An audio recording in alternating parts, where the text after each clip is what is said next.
You could have done like created and edited by me.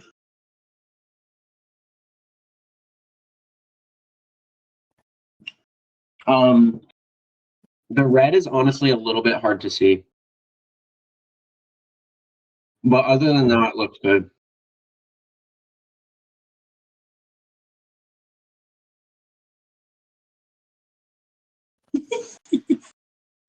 It might not work with the black and white. Try like, oh, the white works better. Yeah, you could try something crazy like yellow if you wanted, but I don't want that would go too much.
I was like halfway across the continent from here.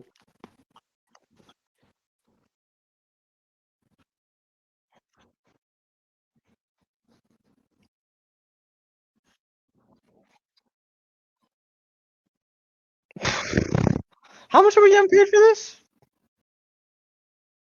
We don't. We work for this company. Goodfellow. Mm-hmm. Goodfellow's an influencer. I don't know why my mic wasn't working there for a I second. sell products on my TikTok. So, I don't know if it's gonna change the stream, but something changed with your mic. yes. Could you hear me before? Yeah. Okay. Yeah. It was just the mic wasn't plugged all the way in. Oh. It does that every time. I gotta get on, like, checking it before the stream starts. So, in the 25 days, we're going to do something that we're going to continue to do for, like, long travel time. Because Darnos is a big continent. It's a super continent. It's fucking huge. Is downtime activities for travel. So,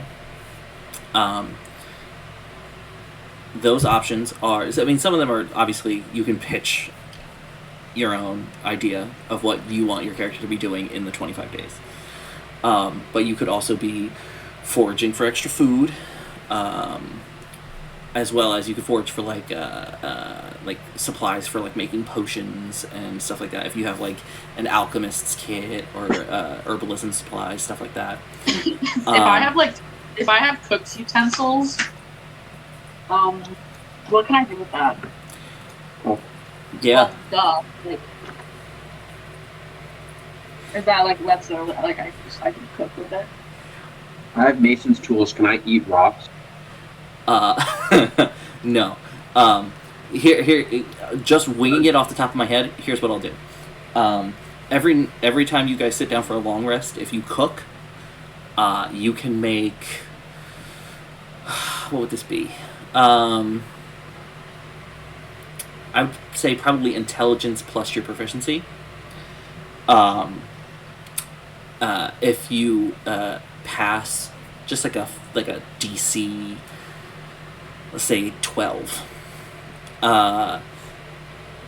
everybody for the following day will have temporary hit points equal to your proficiency bonus. Okay. You Do might I get want that one. what? Because that's not during travel. That's like in general. Oh, that's in general? Yeah, that's in general. Oh, okay, wait, can you say it again? So if you cook during a long rest, you can make a intelligence check plus your proficiency bonus, because you have proficiency with cook's utensils. Yes, Okay. I think so. Wait, what? Say it again. Do you have proficiency with cook's utensils? We should. Yeah. Okay, so then it would be your intelligence plus your proficiency bonus. If you pass a DC 12, then everybody for the following day gets temporary hit points equal to your proficiency bonus. Which isn't a lot, but it's a nice little benefit for cooking a nice home-cooked meal for the party, instead of eating, hardtack and beef jerky. We love hardtack. We love hardtack. Do we need to use days of rations? Because I still have days of rations. I have several bags of spices, which include salt, pepper, paprika, onion powder, cinnamon, and sugar. Does that give me anything extra for when I cook? It's seasoned for food, probably. I have a rock. I don't have fresh so. I will say, I think you got like a decent sized bag of each of those. So I will say, it will be consumed, but that would give you advantage on one of those cooking rolls. Like, them would be consumed, or it's just like you have like a bag of spices. It just contains multiple different spices. So it would be a thing that you would be able to like even like right now, like you guys are passing through towns during your travel. You could, at some point, stock up on a couple bags of spices and stuff like that to keep with you, so you can, make that roll with advantage more often. It wouldn't be super expensive because there's just fucking bags of spices, but I don't know, man. Entire wars have been fought over that shit. So. Very true. But also the big one, over travel time, and this is just any kind of lengthy downtime experience. You can learn a new proficiency. So that goes for tools, languages. I would even say, depending on the circumstances, weapons. Probably not for travel, because it would be hard to, practice sword play while you're on the road. Definitely not skills. Definitely not skills, no. But like those auxiliary proficiencies. And those... So wait, if I wanted to gain more proficiencies in different languages, like, what did you We say? could probably teach each other languages, So that's the thing. You can essentially raw dog it and just go off of like get a couple of books while you're in a town, while you're on traveling, and make the rolls. The way it'll work is you'll make 3 consecutive either intelligence or charisma checks without proficiency, just straight checks. The DC starts at a DC 20 and decreases by 5 every time you pass one. So once you pass the DC 5, you learn the language. That can be augmented by, if somebody in the party knows the language that you're trying to learn, they can tutor you, and that would give you advantage. And situationally, you might be able to decrease the the DC for those. If, like, for instance, like Faeyra, you know Northern Elvish.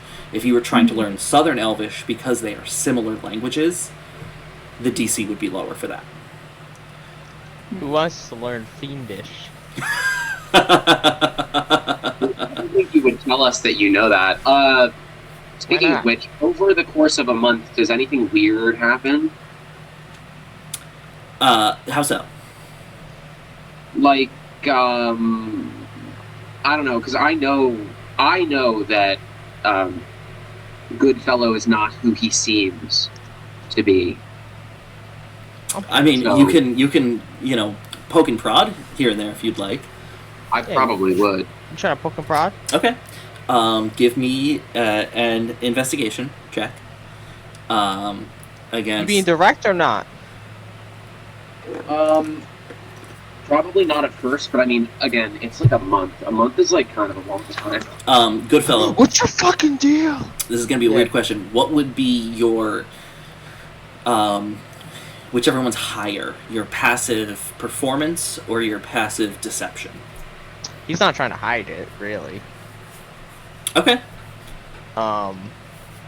He recognizes that. This would just be. This is why I'm not making you roll for it. Oh, I know. This would just be your. I'm just going about my normal business, and if he sees, he sees. What's higher, my passive? Performance or deception? I think performance is my highest stat with a plus 11. Okay, so you have a 21 passive. I definitely don't notice. Okay, yeah. So you know that yeah. there is some kind of illusory magic going on, but just like observing him, like from a distance, just like trying to keep your eyes on him. There's no slip up. But I ain't even trying. I ain't even trying. I surely would have mentioned it to Faeyra Okay.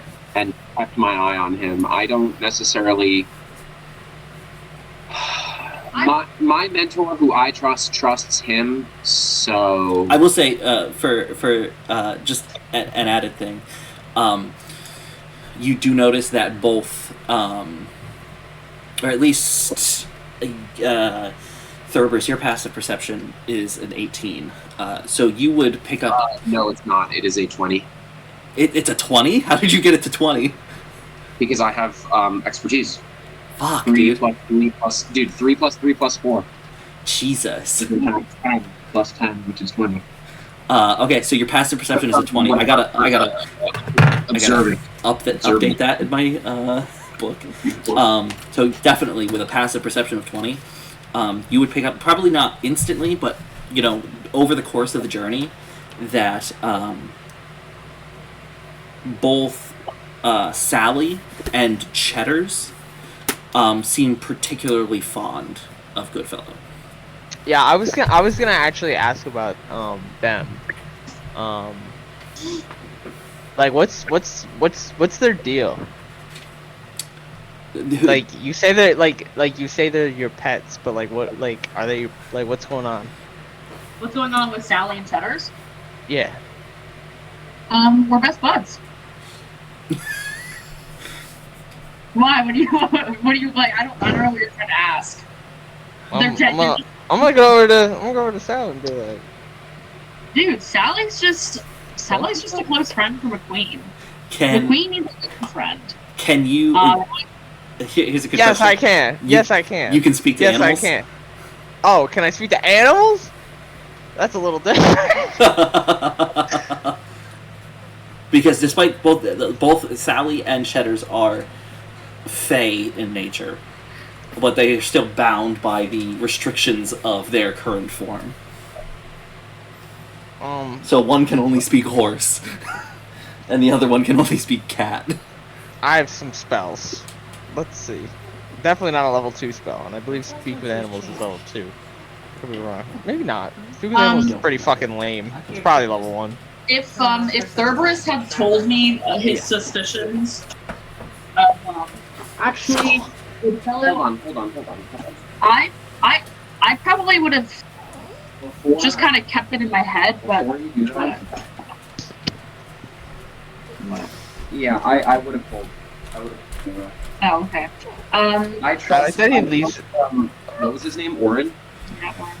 I trust him, but I trust Faeyra more. I would have kind of just like stuck it in the back of my mind and not really thought about it too hard, and I would have just like out of pure curiosity kept asking him questions about where he came from, because like genuinely I'm just curious. Where I came from? Yeah, where you came from, your life story, as much as you're willing to share. Well, I'm just a little girl, I'm a young girl, and I'm just trying to ask questions because I'm nosy and I'm just curious. I lived a difficult life. In and out of jail a lot as a youth. In and out of jail a lot as not a youth. So yeah, very tumultuous relationship with the law. But you know, I got my Emerald Council. What are you guys called? Emerald Council? Is that what we're called? This thing that we work for? You know, you have so many backstories. It's hard to tell which one's the real one. Babe, I hate to bother you, but do you think you can just grab one of the bigger diapers? Yeah. I think you might need to try it. Give me 1 second, guys. Warren said about him. That we should trust him? Absolutely. Well, that he is whoever Warren wants him to be. Would you have told me that? I don't think that's like specific information. Okay.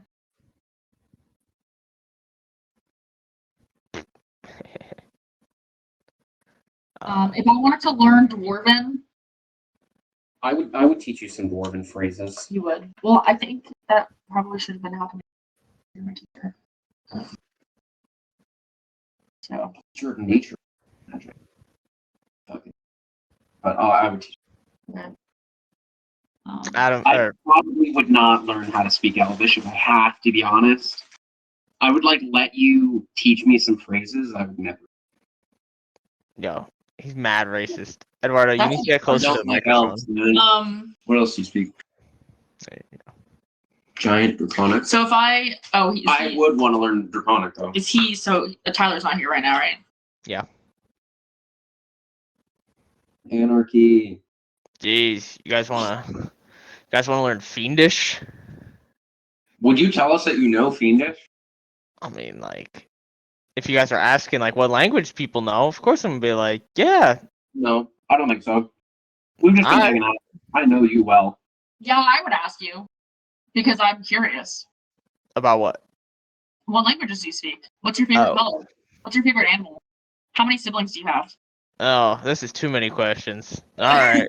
Well, let's stick to how many languages do you know and what are they? Let's see. 3? Is 3 the magic number? Common, Sylvan, Fiendish. I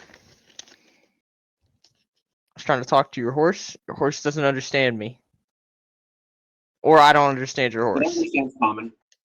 All right, well, your horse. I don't understand your horse. And Sylvan, I think both of them would understand Sylvan. Your horse doesn't.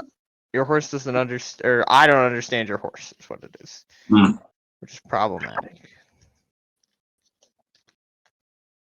Yeah, would you teach me Sylvan and Fiendish? Dude, I want to collect all the languages. Both? Yeah, why not? If you want. Might as well. We can all learn Fiendish, and then we can use it as our code phrase. I'm not speaking Fiendish either. I'm sorry. Why not? Superstitious? Yeah. I don't think my gods would be too fond of that. It's fine. It's just like Latin.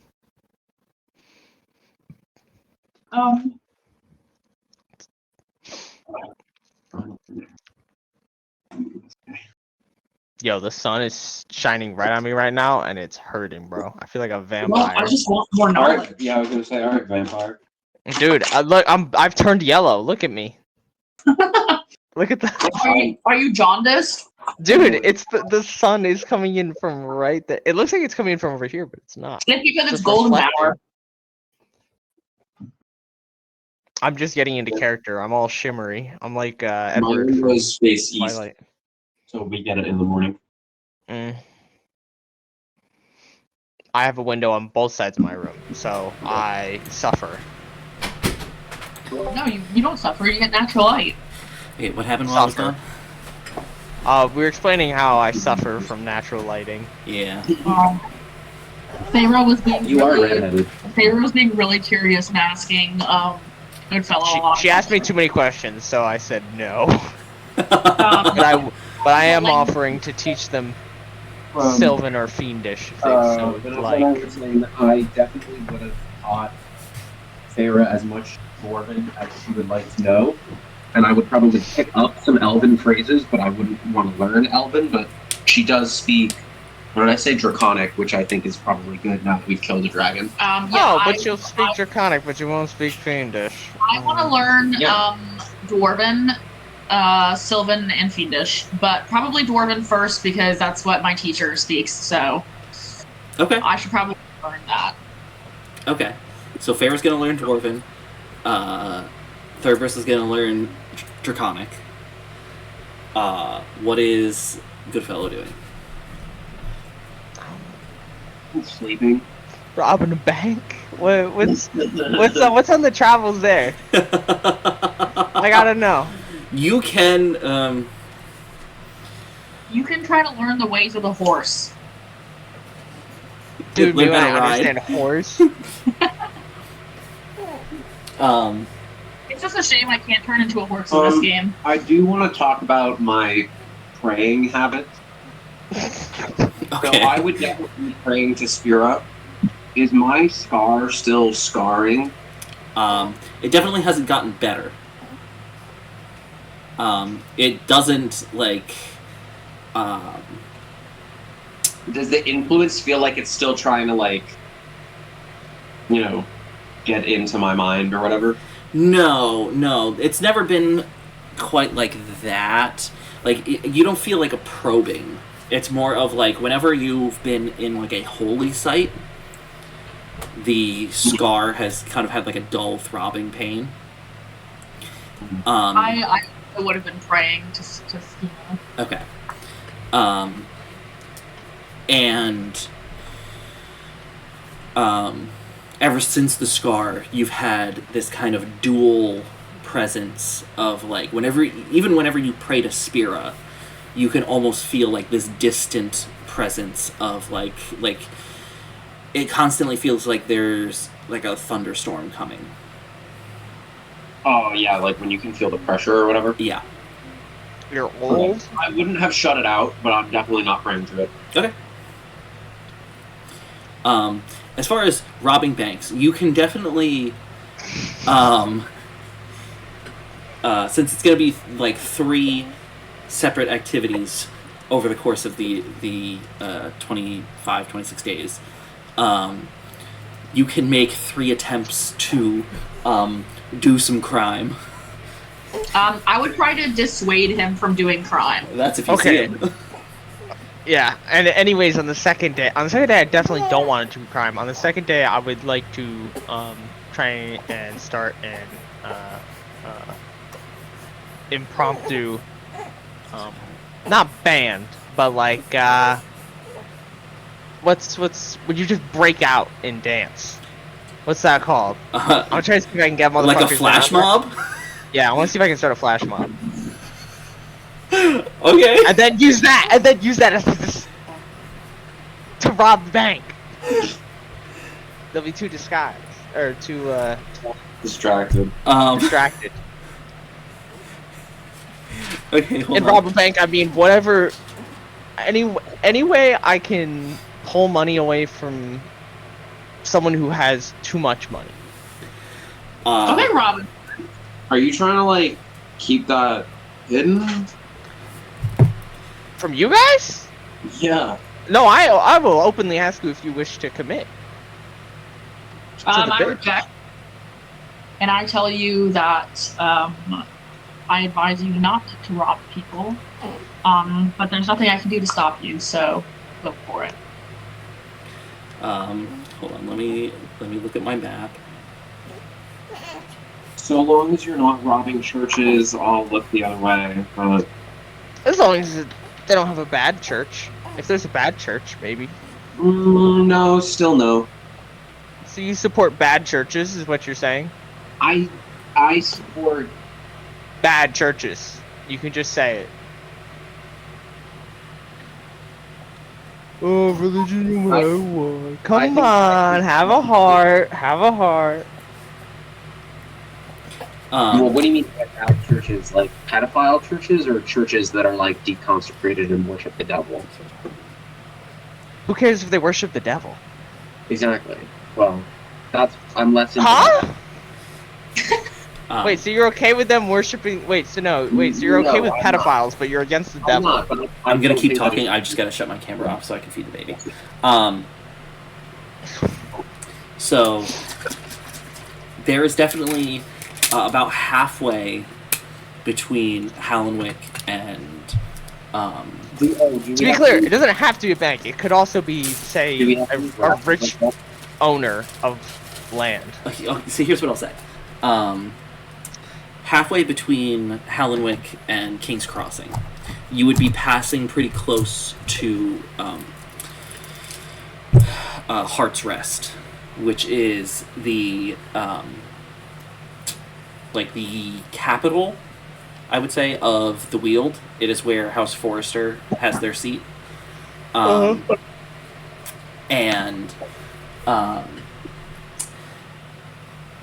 there are definitely a few lesser nobles in the area around there who you can sneak off and pay a visit.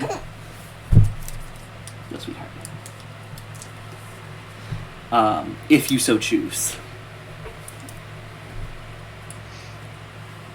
Yeah, let me just check one thing real fast. Is there like an antique store anywhere? Why you guys want some antiques? You are definitely passing through a lot of small towns and a few larger settlements. So, any specific off the top of my head, I couldn't tell you. But if there was something you were looking for specifically, you can probably make an attempt to find it on the road. No, nothing specific.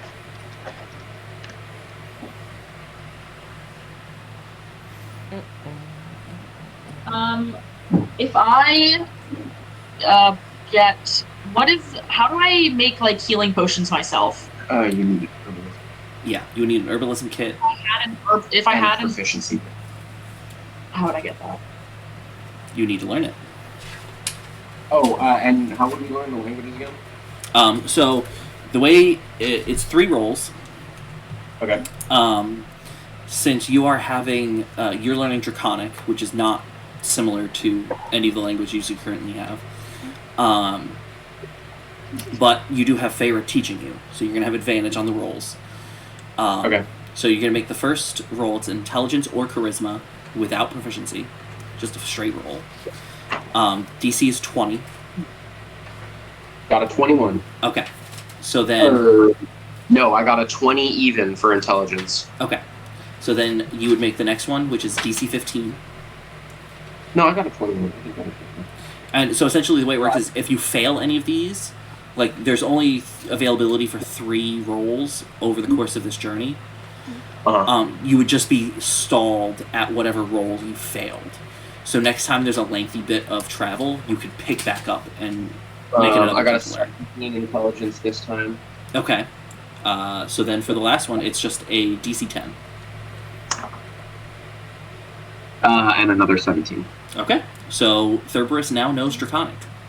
Can I roll for Dwarven? Sure, go for it.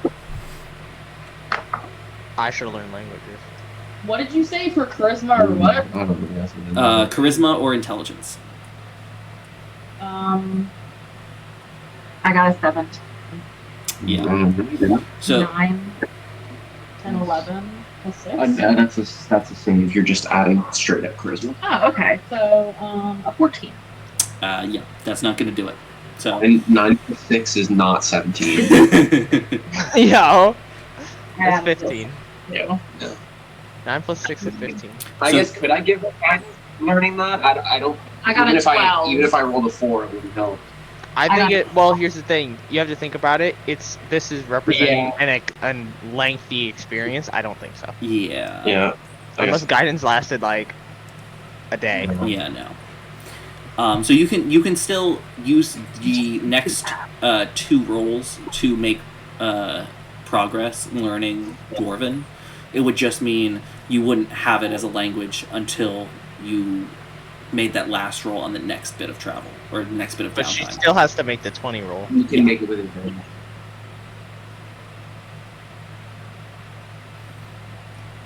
She can do it with advantage every time. That's not going to matter. Yeah, because you're essentially tutoring her. I mean, a DC 20 is like pretty hard. Oh, that'll do it. Question.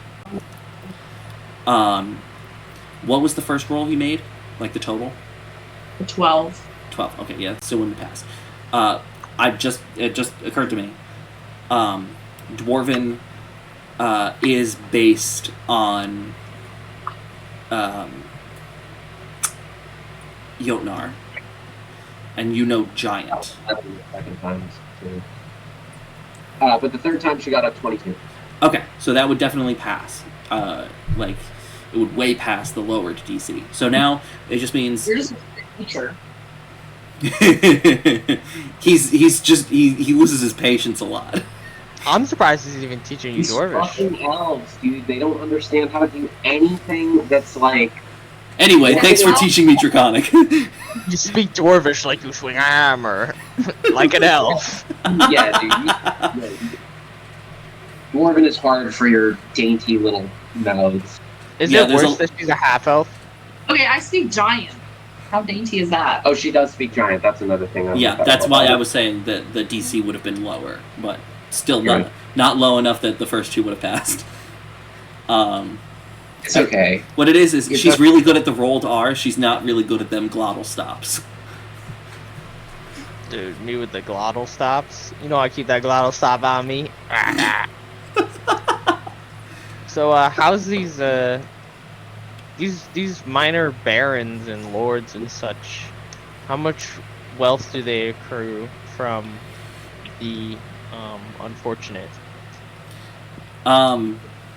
In the Weald, it's probably not. The Weald is pretty well off overall, and it's feudalism. There are going to be oppressed peoples. Don't act so calm about it. But the Weald is probably one of the better places to live. You can definitely find one of them that's, the worst.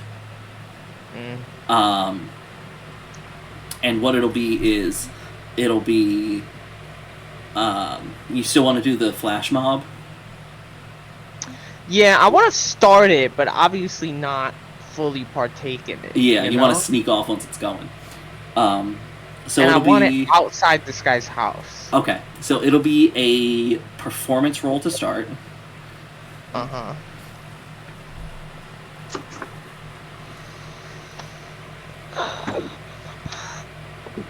While he's doing his flash mob, can I That's a purchase the 21. herbalism kit? Slash get proficiency in it? Efficiency. So you can definitely get the herbalism kit, but since you used your time trying to learn Dwarven, you would have to wait until the next bit of downtime to learn herbalism kit. Okay. But you have one. Okay, so I can where should I write it down then on my sheet? Under equipment. Oh, okay. 21. 21? Okay, yeah. So you get a decent amount of people together. Half of them are probably at least a little bit inebriated. Well, I went to the bar. Of course they are. and you start getting like you get at least 2 bards to start playing some music, and it's just a fucking raucous time outside this guy's like modest, like not too large, but definitely rich keep, his little manor, and he comes out on the balcony, and at first it's very much a thing of like he seems amused by it, but it just keeps going, and it gets to that point where he's like, all right, you guys can fucking stop, quiet the fuck down.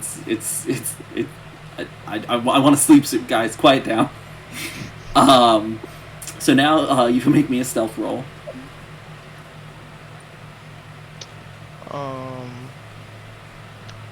I'm putting this here.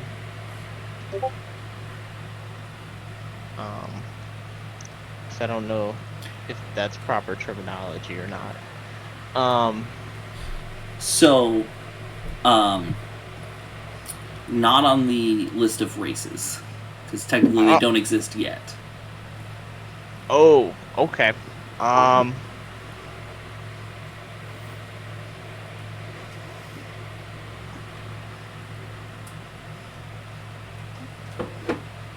Okay, well, alright, here's the thing. Technically, it doesn't mention race, it just says appearance. So can I just be like, have a little, you know? Sure. Yeah? Okay, sure, why good. not? Good. I guess I'll look a little bit, more, satyr-y. Yeah, okay. Yeah, you said stealth check? Yes. That is a 16 plus... Okay, so that is a 25. Oof, yeah. So, middle of the flash mob, once he starts getting annoyed and starts, like, actually trying to get these guys to leave, you kind of sneak out and around, and luckily somebody left a, like, back window. It looks like the servant's kitchen. They left the window open to, let, dessert cool down. And you very carefully climb up through the window. Yeah, there's a pie on the windowsill. I'm floating up towards it. I cast levitate. This pie. And you are able to get inside. Now, for the final bit, give me a sleight of hand roll.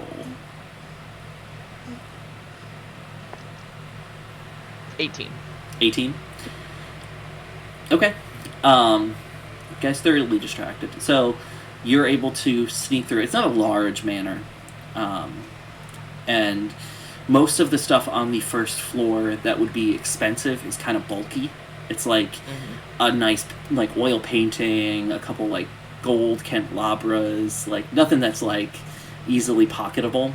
So you head up the stairs and into his open bedroom as he's standing on the balcony yelling at these guys playing loud music and dancing in his front lawn.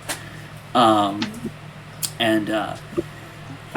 it looks like his wife has left some of her jewelry on the bedside vanity. So you're able to swipe 2 rings and a necklace, and then sneak back through the back window and to wherever you guys made camp or stayed in for that night. I just robbed this guy's wife.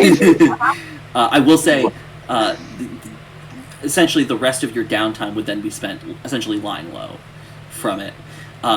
The two of you do hear, as you're leaving town the next day, a town crier telling the news of how the local baron had a group of mummers show up at the front of his manor, and while they were doing that, he was robbed by a satyr,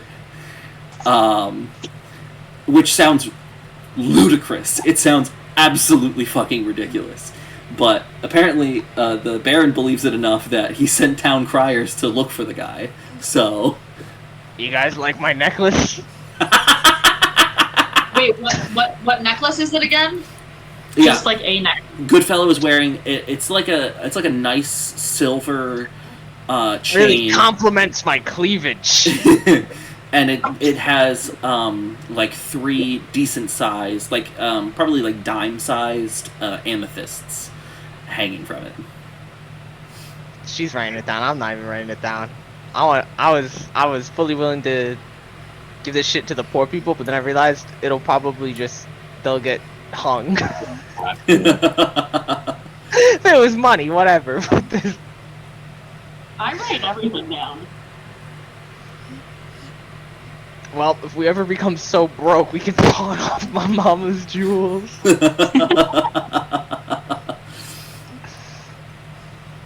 you get a matching set of earrings? I did. No rings. Which is good because my guy likes rings, so there he goes. Now he looks like fucking gangster. Except it's like middle-aged woman rings. Instead of like cool tough guy rings. Just give me 1 second, guys. I gotta bring her bottle downstairs. Alright.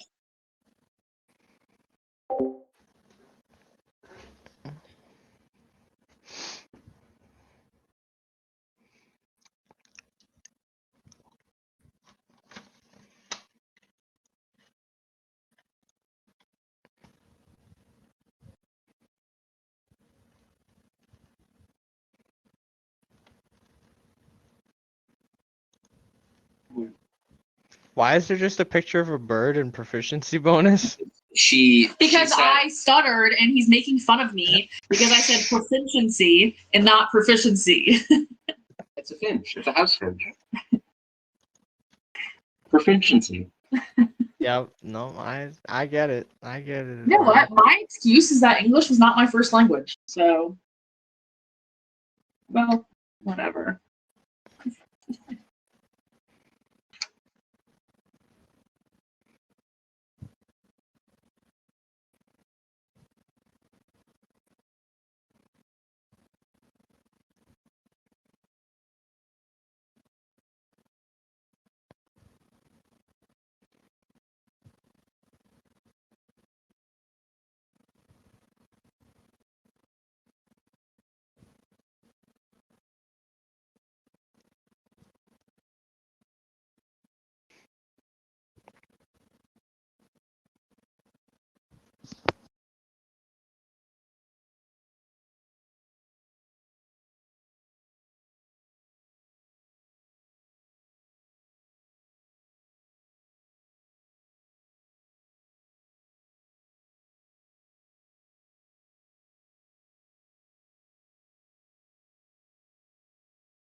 Alright, I am back.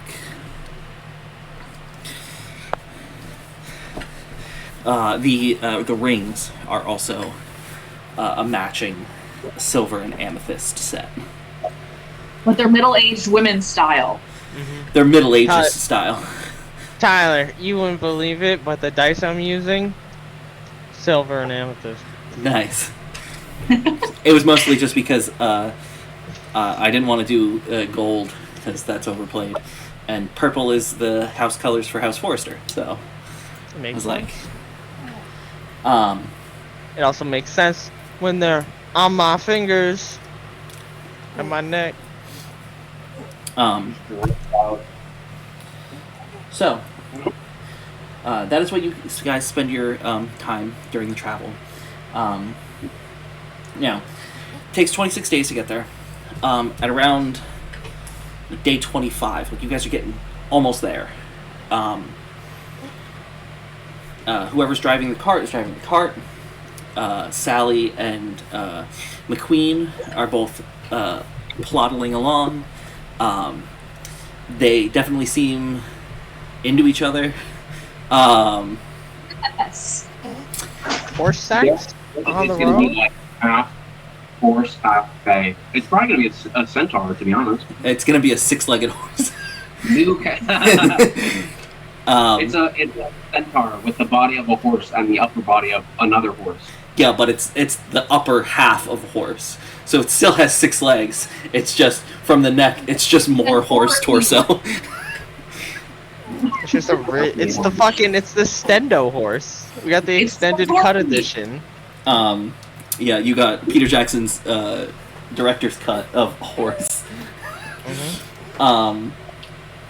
Anyway, as you guys are moving down the road, up ahead you see what looks like a decent sized like war horse that has been felled and is like riddled with arrows on the side of the road.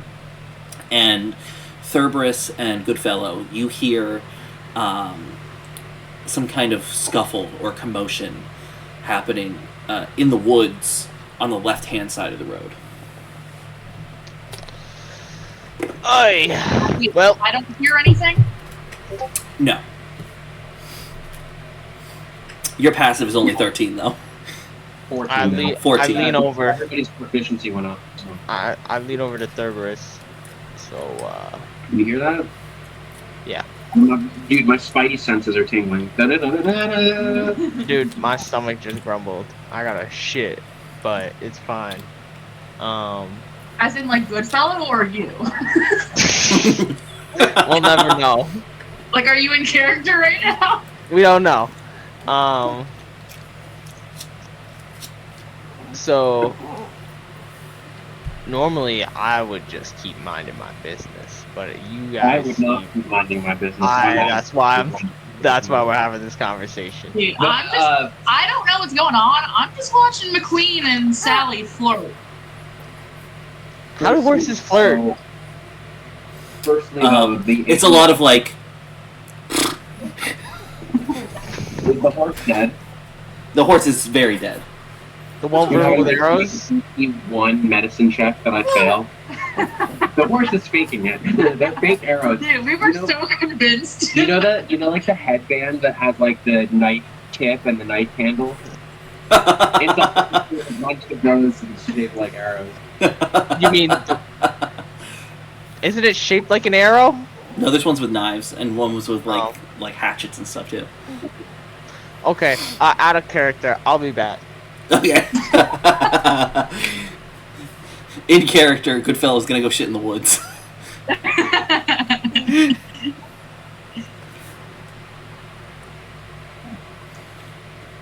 So, good point of order. Does Thurbrhys do any further investigation? Thurbrhys or Faeyra, because Faeyra knows now too, into Goodfellow. Am I what? Are we what? If I don't know him doing anything weird, it's odd that he would rob that, but I think that's more of a personality thing, to be honest. And I will say, with his, guy. like, what was his stealth? His stealth was a 22? Or 25? Something like that? Yeah, something kind of high. You probably wouldn't have even noticed him sneak out, because you guys probably stayed in, like, an inn in whatever small town you were moving through. But I would have most certainly have noticed his new drip, and I would have question him about it. But it more in just like a, oh my god, it's like, where'd you get that? That's so cool. It's so pretty. And I would have just wanted to know everything about it. Okay. More so like in a 5-year-old asking like their parents Lots like, of questions. Yeah. lots of questions because they're curious. Did you mark down the money for the herbalism kit, right? No, I don't know how much that is. Here, let me look it up.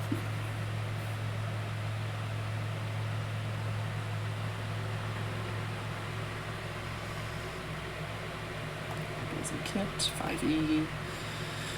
I never remember if it does. Okay. An herbalism kit costs 5 gold pieces. Okay.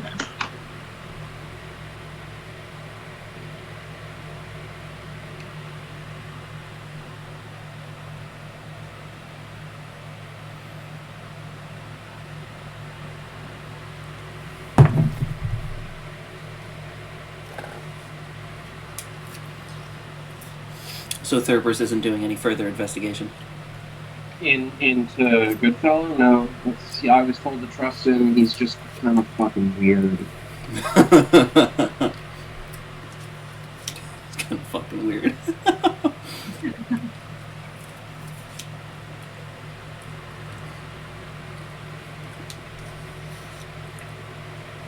Yeah, he is weird, but he's growing on me. I don't think he's not really done anything. No, but I've just been asking all these questions.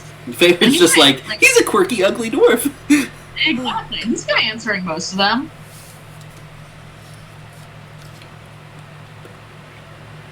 He really is.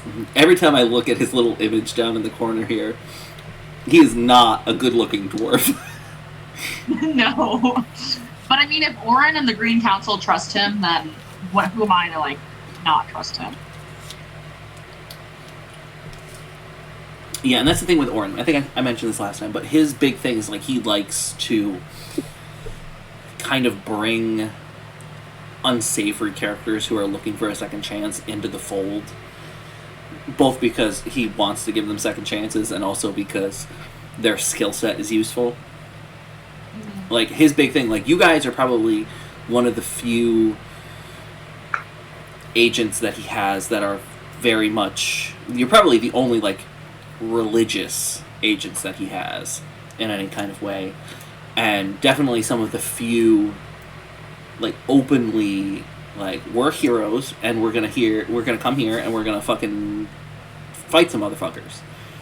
As opposed to people like Goodfellow, who's like, I'm going to sneak in this place. If I need to slit a throat here or there, it's whatever. And then I'm going to get the information or the item I need and get back. Those are more his bread and butter. It's like those, and like you also know that Oren has...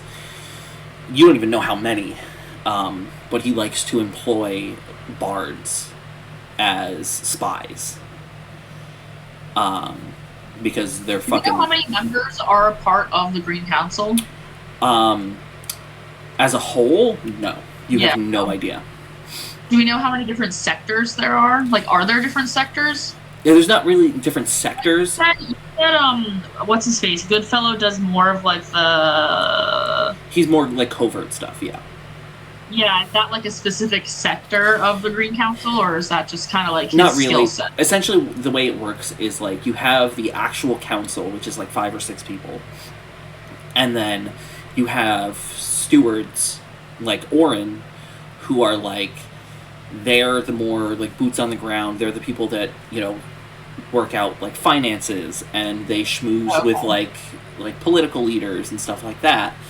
Are they the ones that, like, find the missions and then send people out, depending on what the people's specific skill sets are and what's required? Yep. Okay. Yeah. So, like, the 5 or 6 top people in the Green Council, they kind of just, like, oversee everything? Do they have a set who gets employed, or does, like, Oren and that level of people... They operate on a large scale. Like, if there's ever any, like, large-scale threat... The council kind of acts as like a like an independent war council to kind of because all the members like of the council itself, like those 6 members, are all like important people within like the different like petty kingdoms and the Elven nation and the Dwarven nation, so they can kind of coordinate like, hey, listen, I know that the dwarves and the elves don't like each other, but the fucking dragons are back, and if we don't fucking work together, we're all gonna die.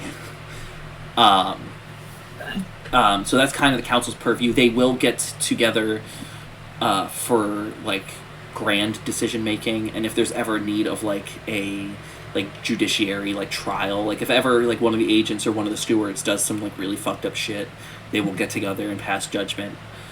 But usually with we don't know. At least a dozen, if not more. But they usually leave like when it comes to people like of your stature, they leave that up to the stewards to, you know, make the final call. Okay. And usually a lot of that is just like, hey, I know a guy. Are all the stewards equal, or are there ones that are like leveled higher than, like, valued higher than others? It's not like a strict hierarchy. But it's like if you've been working for longer or whatever, you're higher than. In the sense of like your word will mean more. Of like if you've been working with the Green Council as a steward for like 30 years, and you're like, hey, this thing that sounds kind of ridiculous is actually a threat, they're more likely to listen to you than somebody who's been a steward for 5 years. Okay, yeah, that makes sense. Okay. But it's usually on like a per person basis. I was just curious.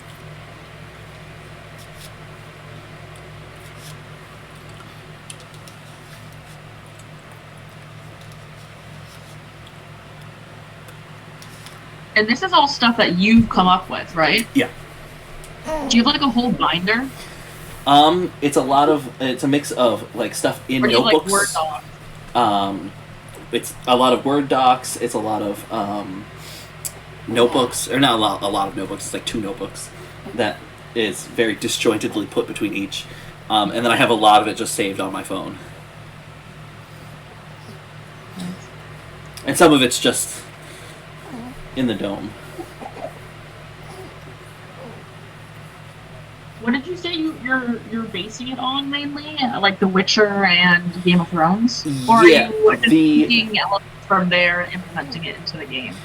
The world building, I took a lot of influence from like real world like mythology stuff, but also like it was a lot of like Tolkien and a lot of Elder Scrolls. And then for the actual like story that you guys are going to be a part of, I took a lot of influence from The Witcher and Game of Thrones and stuff like that. But it's not like I didn't like take actual wholesale parts of that. It's just like that same kind of like gritty realism, just with like more higher fantasy. Okay. So. Cool. Those rings were cursed, bro. It's karma. So you guys are going to investigate the noise? Yes.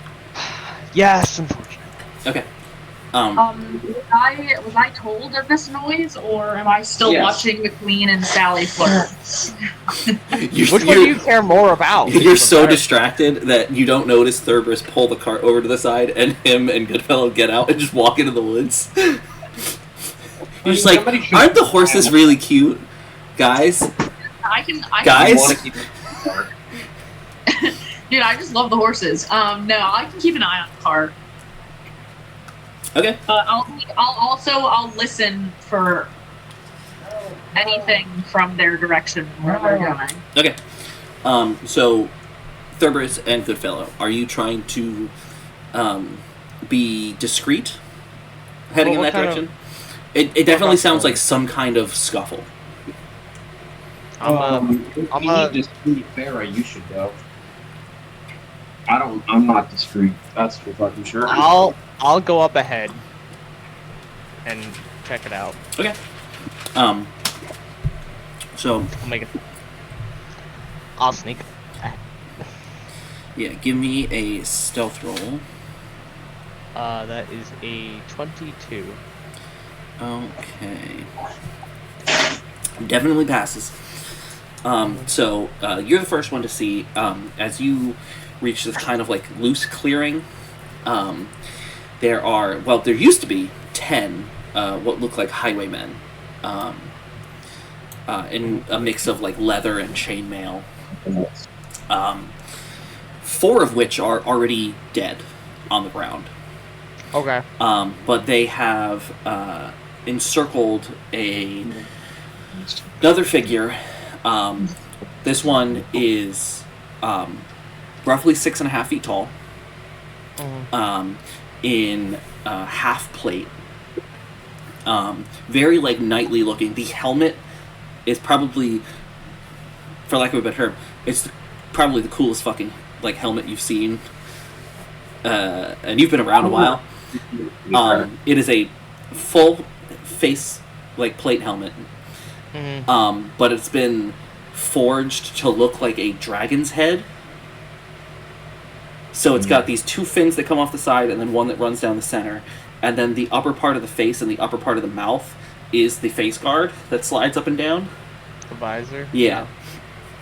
And the figure, great sword in hand, and is in the process of fending off the remaining 6 highwaymen. Does anything about the armor, like, besides obviously standing out, but anything iconic? Like, anything that I would... Yeah, he's got a dragon recognizable?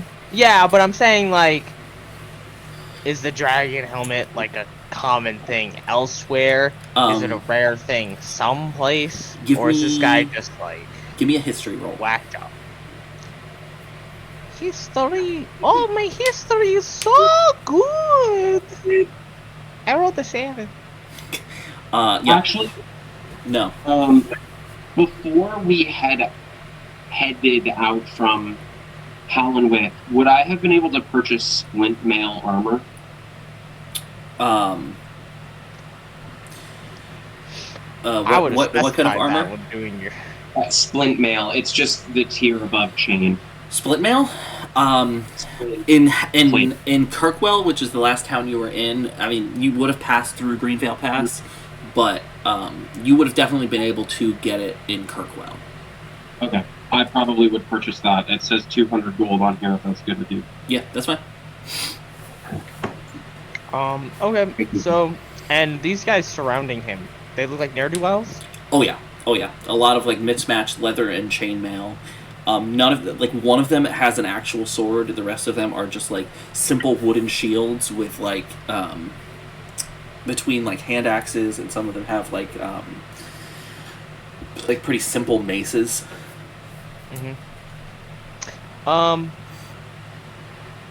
You should probably come back and get me, unless you think you can handle this by yourself, because I would not have come with you because I'm gonna make a little whistle. I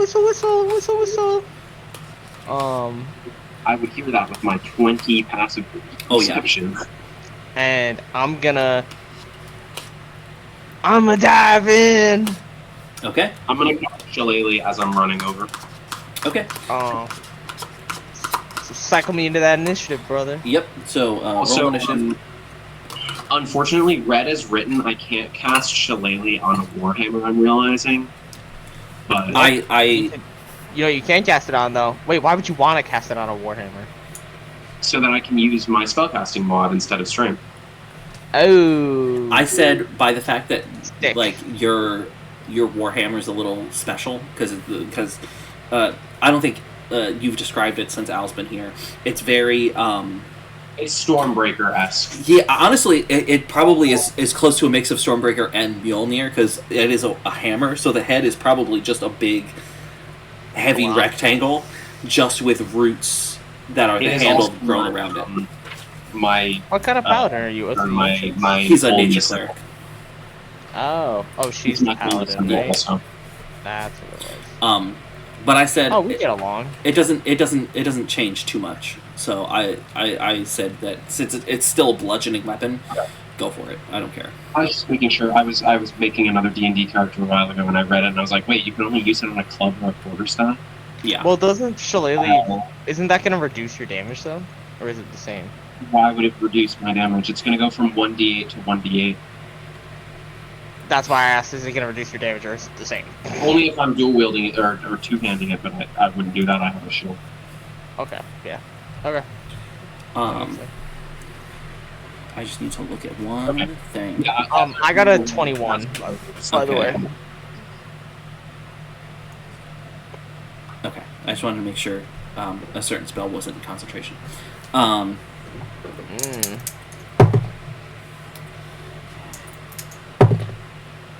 Should I roll initiative also? Yes. Probably. Faeyra should as well, just in case you guys call out to her. Oof. You think we're gonna need backup? We'll show these goons who's boss. To be fair, she did kill a dragon. I got a Yeah. 1. I got a 9. What did Thurbrhys get? 1. Oh. 2 minus 1. I almost got... We might need some backup. Yeah, I hear you. Well, It's a nice.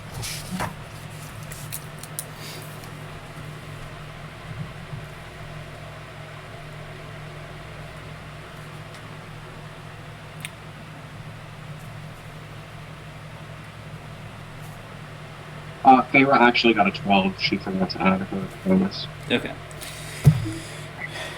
I don't feel like rolling for 6 bandits, so I'm running them like minions. So they're in 2 groups of 3. Just if anybody is like, well, I thought they had more initiative slots than that. So, Goodfellow, you are up first. Okay. I'm gonna move on up. How far away am I from them? From the edge of the clearing, it's like probably 35 feet. Okay, so I'm 35 feet away. Yes. Okay.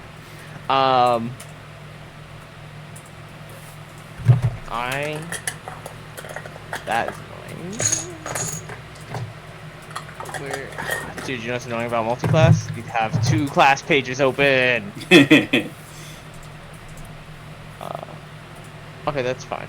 Well, a little less fine. I wanted to use Zephyr Strike, but I guess I won't. I want to use bonus action dash and I want to position myself, so me and the big dragon guy are both engaged with an enemy. Okay. So that I can get my sneak attack off. Okay. And then flanking? Question mark? Flanking? Yeah. Flanking.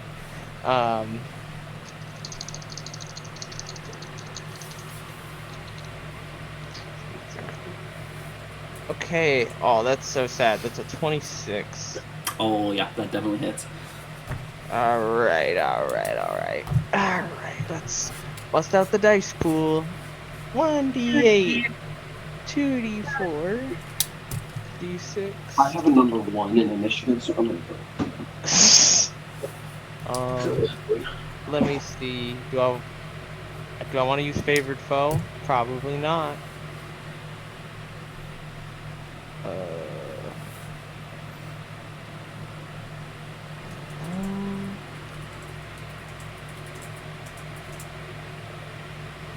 Did I already account for that?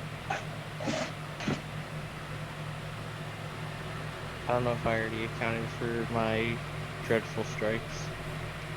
Hold on, let me double check. This is also the problem with multi-classing, is you just have so much shit once you get to a certain level. That's going to be my thing with Leon. It's like, alright, I got all this stuff I could do with my key points, and then I've also got cleric spells and channel divinity.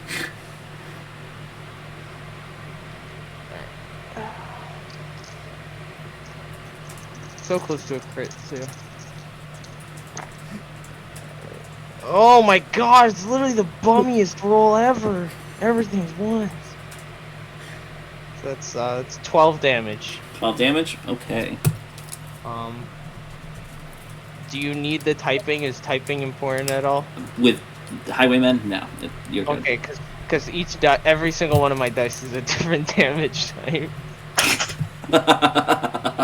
It's terrible. Because you're doing what? You're doing slashing from Prifton. You're doing fire from Prifton. Right? I'm Or is it doing lightning? psychic. I don't know. I don't remember. It's not that important. I think it's lightning. It's only important later when it's important. I think it is lightning.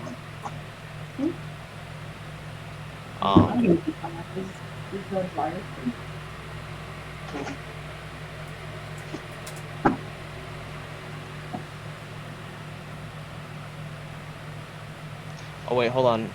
Should I have rolled one more thing in there? Hold on.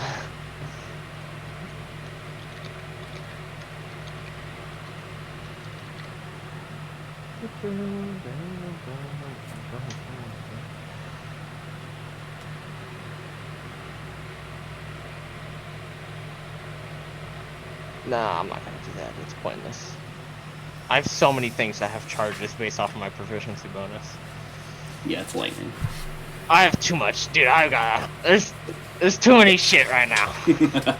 I'm sticking with whatever. I was making up monk/fighter multi-class, and of course Tyler goes like, "Oh, you could choose battle master." I'm like, "That's way too much stuff to think about." I know. Just go with champion. Call it a day. Go do it.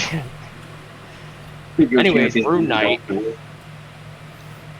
Yeah. So I use my bonus action. I use my action. Use my movement to dash.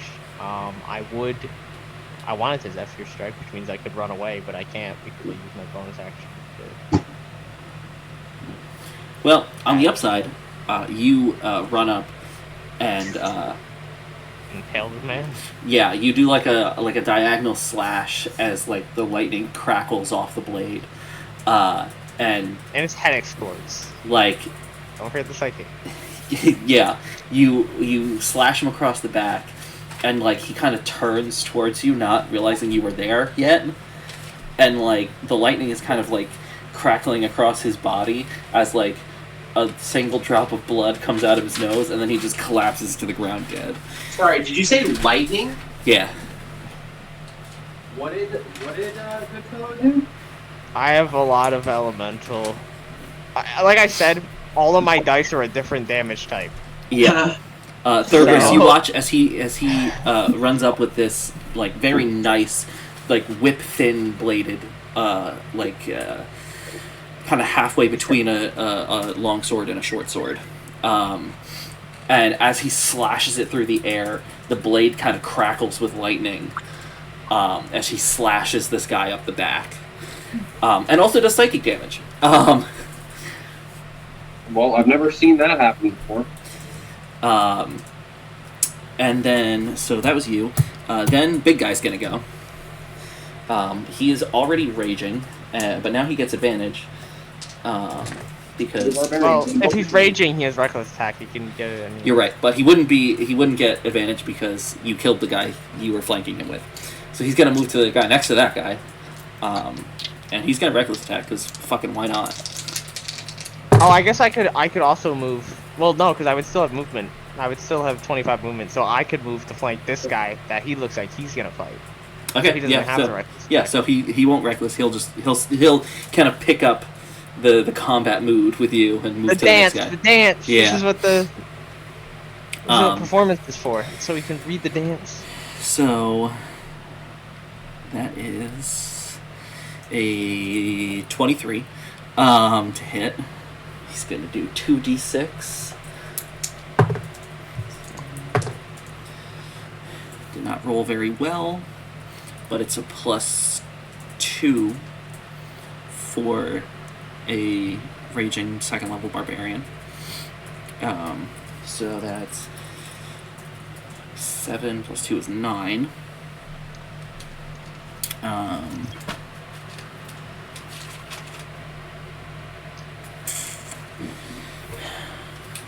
Will he?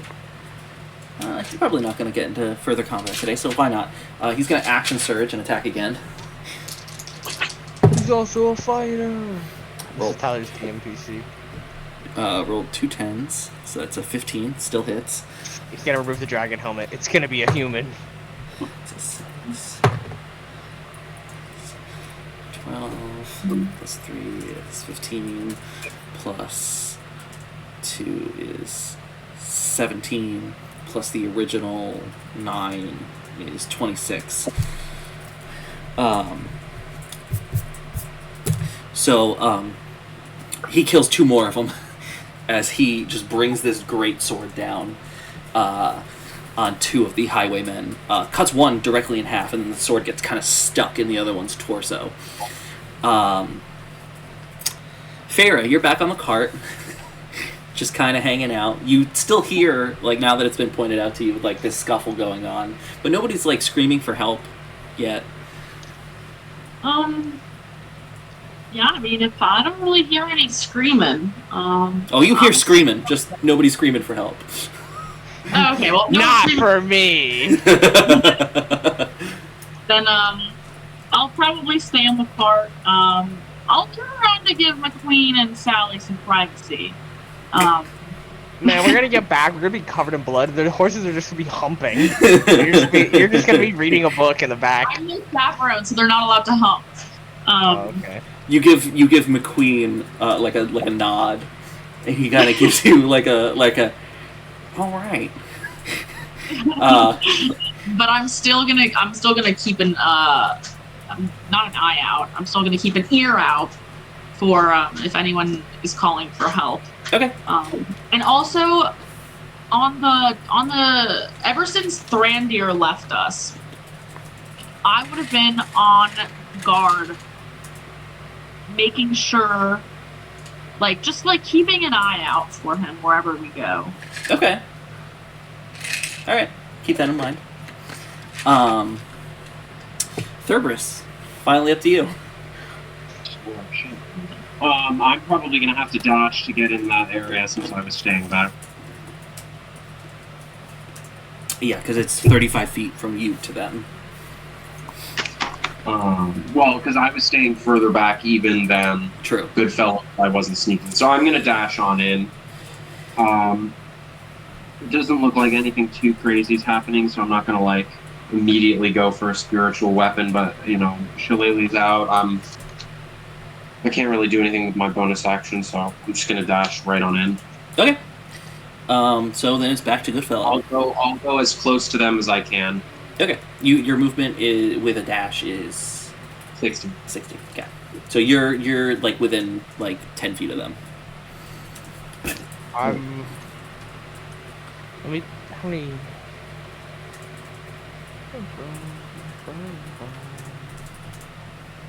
I got 3 spell slots. Good. Okay. Yeah. I guess I'll cast. Do I want to cast Zephyr Strike?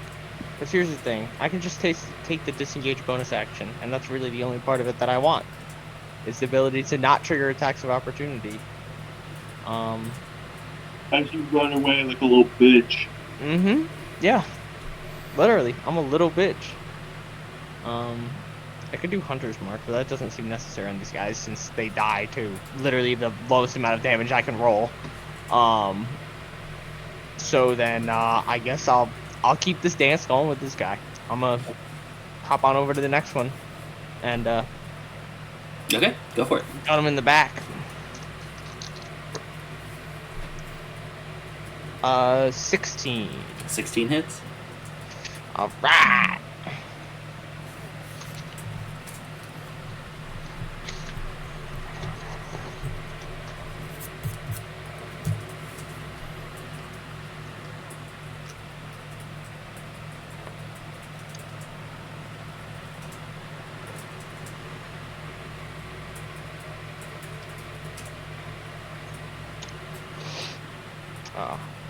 I'm sneak attacking, if you didn't know. Okay, I figured. I had to clarify. Yeah, big guy would have moved over. He sees what you're going for, so. Alright. That's 8. That's 9. That's 16 plus 6. That is 22 damage. Okay.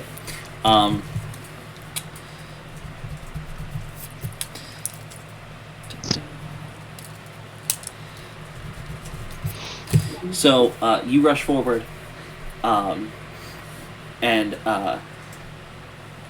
kind of jump at the one guy running him through, ride him to the ground, and then backhand slash a second guy, killing 2 of them. Yeah, I Who do. was this? This was the barbarian wearing a... Nope. No, that's the Nope. fellow right there with his dripped out necklace and rings, okay? Mm-hmm. Drippy. Well, you're dripping with blood now. Now big guy's gonna go. I'm assuming Now I you. still have a mill wearing armor, right? Yeah, he's wearing half plate.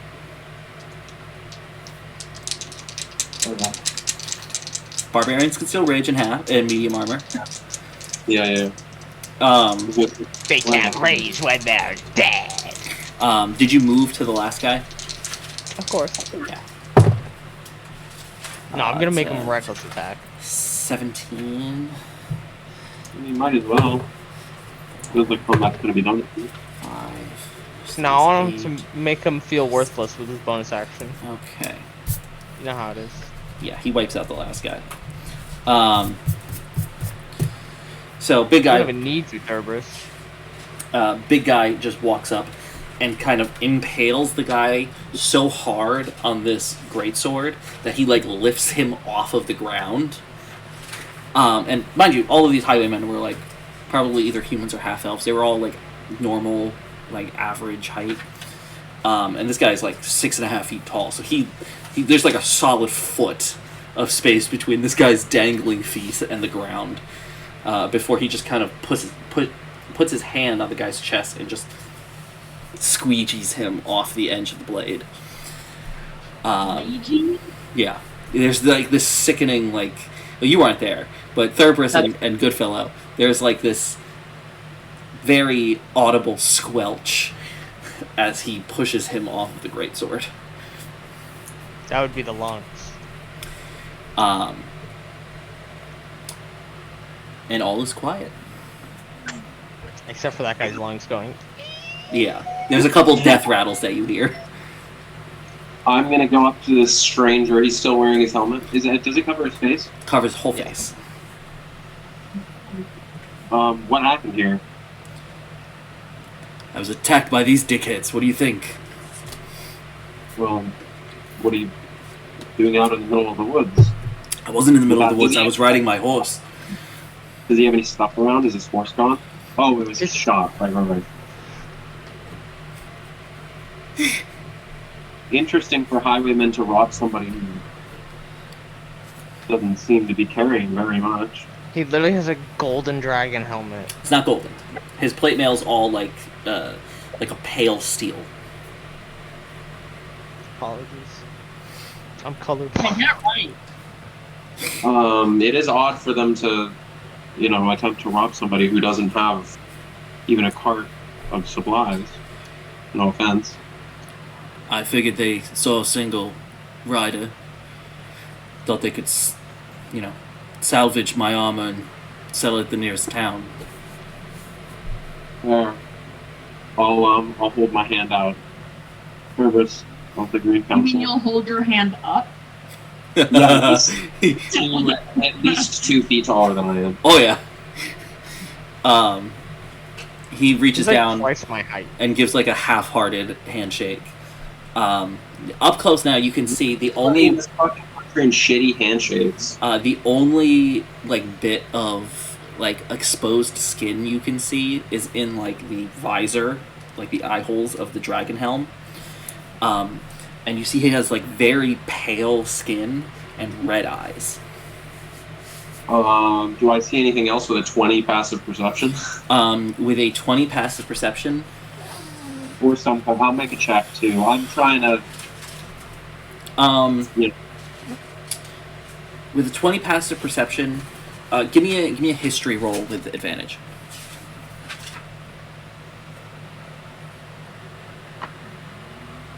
Um, 24. 24. You recognize the armor. There was about like 10 years ago. There was a knight that worked as like a household like guardsman for House Ashfield in the Hearth. They're like the royal family, the petty kings. We're in. Where are we right now? You are almost. You're still in the Weald. You're almost to King's Crossing. You're like a probably half day's ride from King's Crossing. You said that worked for Ashfield? Yes, he was a there was a knight that was like a essentially like a King's Guard almost for House Ashfield. That was called Voro the Pale Dragon. You don't know anything about him, like, personally. You don't know, like, what race he is or anything like that. You know that anytime he would make a public appearance, it was in this, like, dragon-themed half-plate. Though back then he was wearing, like, the typical, like, house colors for House Ashfield. Now it's just, like, pretty, like, dull, like, browns and grays that he's wearing under the half-plate. You went from Django to Boba, bro. But that he essentially abandoned his post 10 years ago to become a mercenary and has been kind of cursed as an oathbreaker ever since. I'm gonna say, hold on, I recognize you. I have a question about his eyes. Yes. You said they're red. Yep. When you say red, do you mean like albino person red, or do you mean like this guy, like they are tainted by the evil red? No. So point of clarification. Because I know you're asking because of like the fiendish goblin thing. Fiendish goblins and goblins from Hellevalir, their home plane, all have red eyes, because like all red eyes, like a chiss almost, because they live underground. The same goes for like drow, Dwergar. Which is why I'm wondering. These are not like. They're more like albino. Yes, like red. You can see like white sclera and everything. It's just the irises are red. Okay, I wanted to make sure that he wasn't like a drow. Not that I know if drow are evil in this world. They probably are. It's no. It's the drow, Dwergar, and deep gnomes all kind of developed after the War of Shadows, because they went and started. Fuck. I'm forgetting my own. That's fine. Names I just need to know if they were evil or not. No. They just they look like that and everything because they started like an underground like kingdom during the rebuilding efforts after the War of Shadow.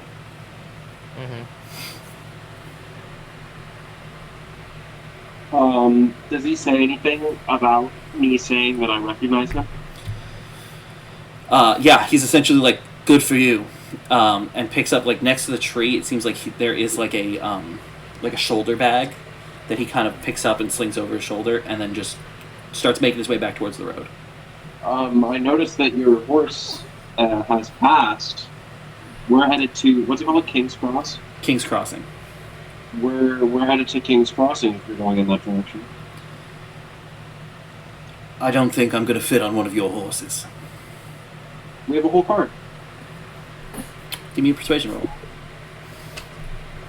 And you will get advantage for this. He's acting really nice.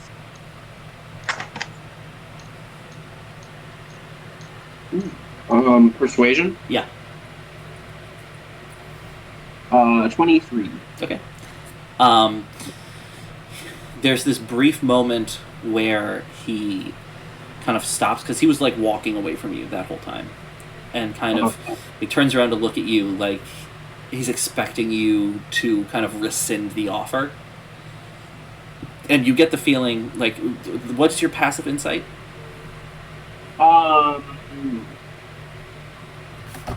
17. 17. You immediately get the feeling like this guy is kind of used to people not being kind. So the fact that you offered him a ride sincerely, he kind of like looks at you and just kind of shrugs and starts heading towards your cart. But you can tell it did. You kind of chipped the armor a little bit. Good, now we can steal it from him. I'll give a little jog so that I can sort of point him in the right direction. Okay. And be ahead of him specifically so that he'll follow me. Faeyra, you're on the cart, and you start seeing movement. Oh, I will search the highwaymen, or I would like to. Okay. Man, if they're mugging this guy, they can't have anything Not on him. necessarily for money, but more for, like, I don't know, orders or something that a highwayman wouldn't normally have. Okay. If they have a little bit of extra money. You You're find searching highwaymen for things highwaymen don't have. you find 10 gold pieces between all of the dead highwaymen. You find 10 gold pieces and 90 silver pieces. Other than that, it just looks like a bunch of like most of them do look like they are a little malnourished. But other than that, there's no. Yeah, it doesn't look like any of them are like carrying orders or anything like that. There's no like hidden like uniforms or like tattoos or anything. Actual highwaymen. If you want the 10 gold, I'll take the 90 silver. Hold on.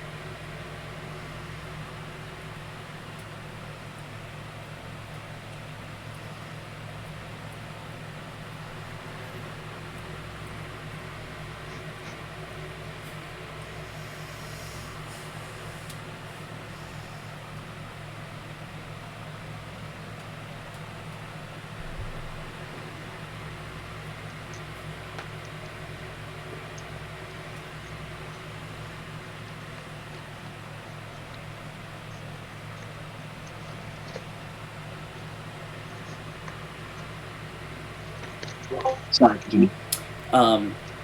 So Faeyra, you're in the back of the cart, and you start seeing movement from the woods, and like it's been a couple minutes since you've heard the kind of commotion come to an end, and you see accompanying Goodfellow and Thurbrhys is this large individual, 6.5 feet tall, in this like dragon motif. Goodfellow and I are both short as fuck, right? Like 4 feet. Uh-huh. It really accentuates how tall this guy is. He's still like a foot taller than you are. Let's see.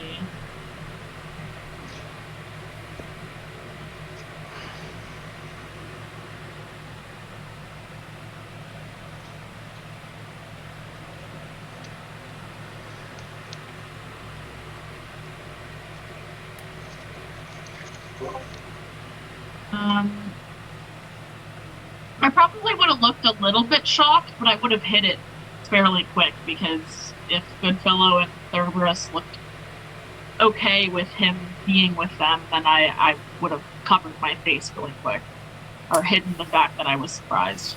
I got you. Thurbrhys and Goodfellow, as you come back, Sally and McQueen are both kind of licking each other's faces. We're gonna have babies soon. No question. There's no ring on them. You just gotta give him some wheat. So who is driving the cart? Thurbrhys.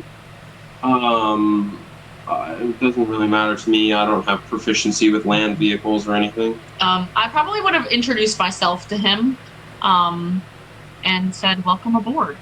Yeah, as he climbs into the back of the cart with you, and it like sinks a solid like 2 inches. And Fucking Sally and McQueen are like pulling as hard as they can on the and he introduces himself as Voro. How do you spell that? Voro. Is that like the guy from Soul Calibur? No, you're thinking Goro, and that's from Mortal Kombat. No, What I'm about thinking the guy that of, wears the like wide-brimmed black hat and the black mask?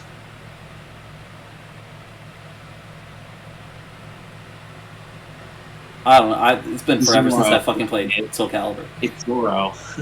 Shut up. no, Tyler, I'm talking about who's the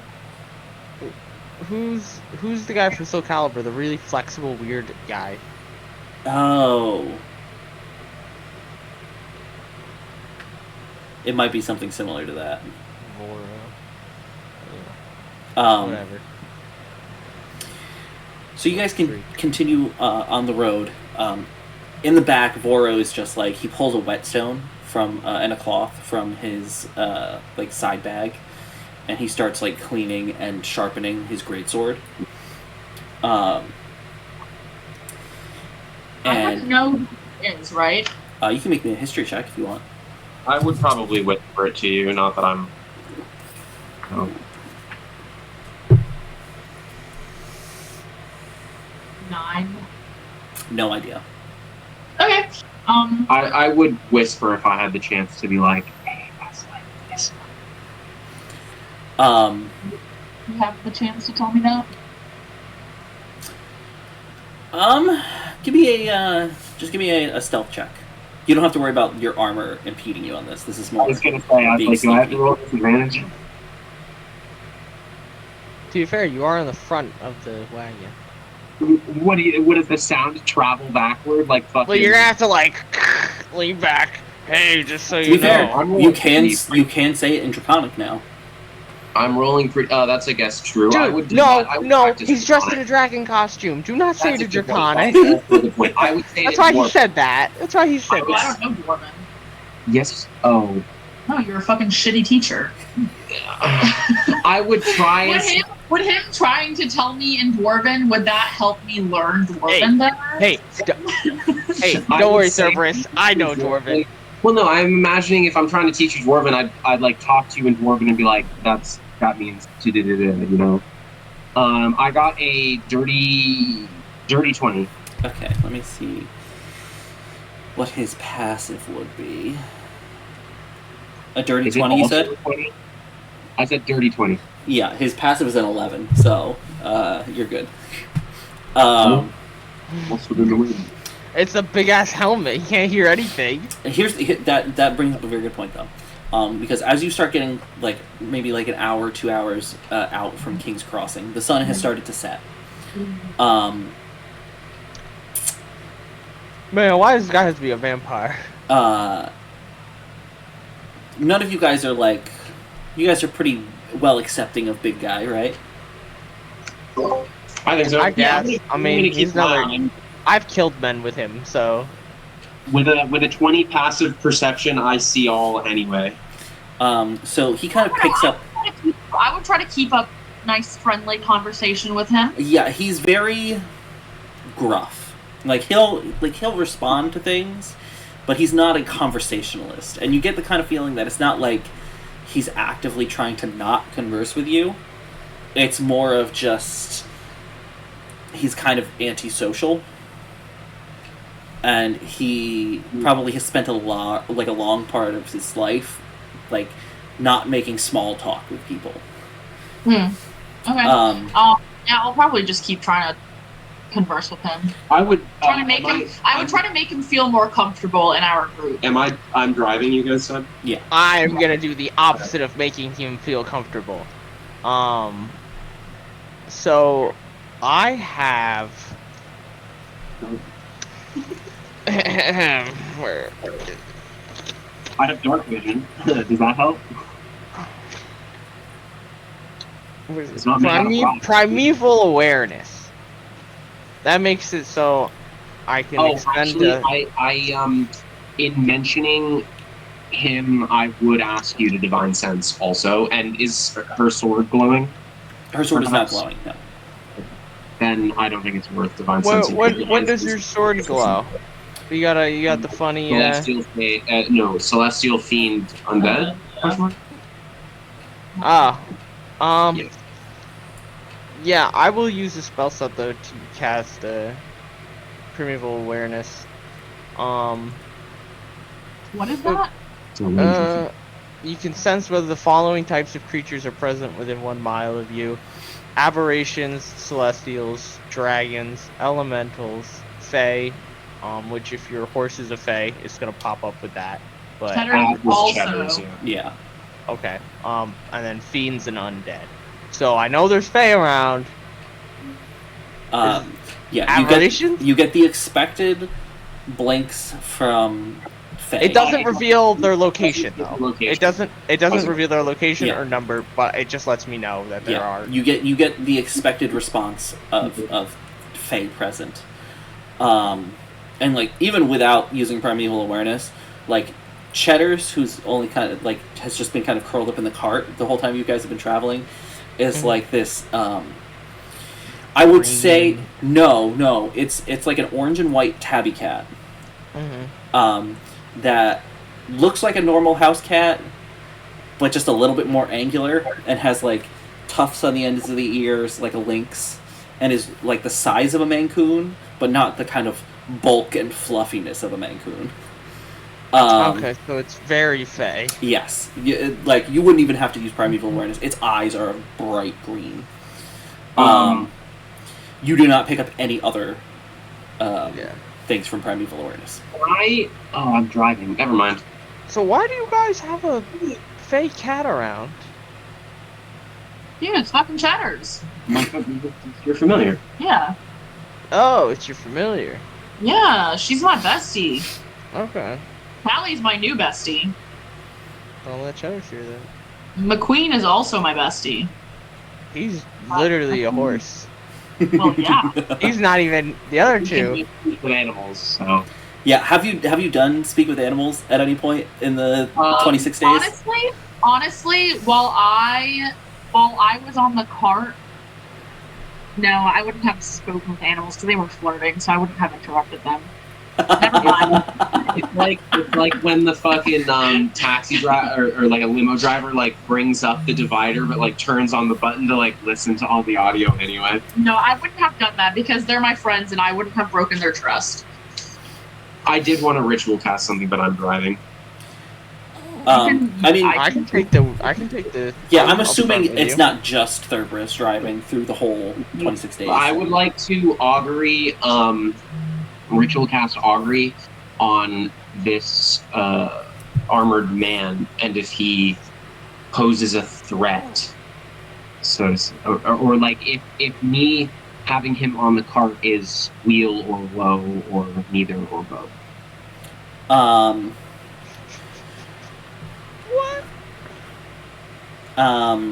Wheel.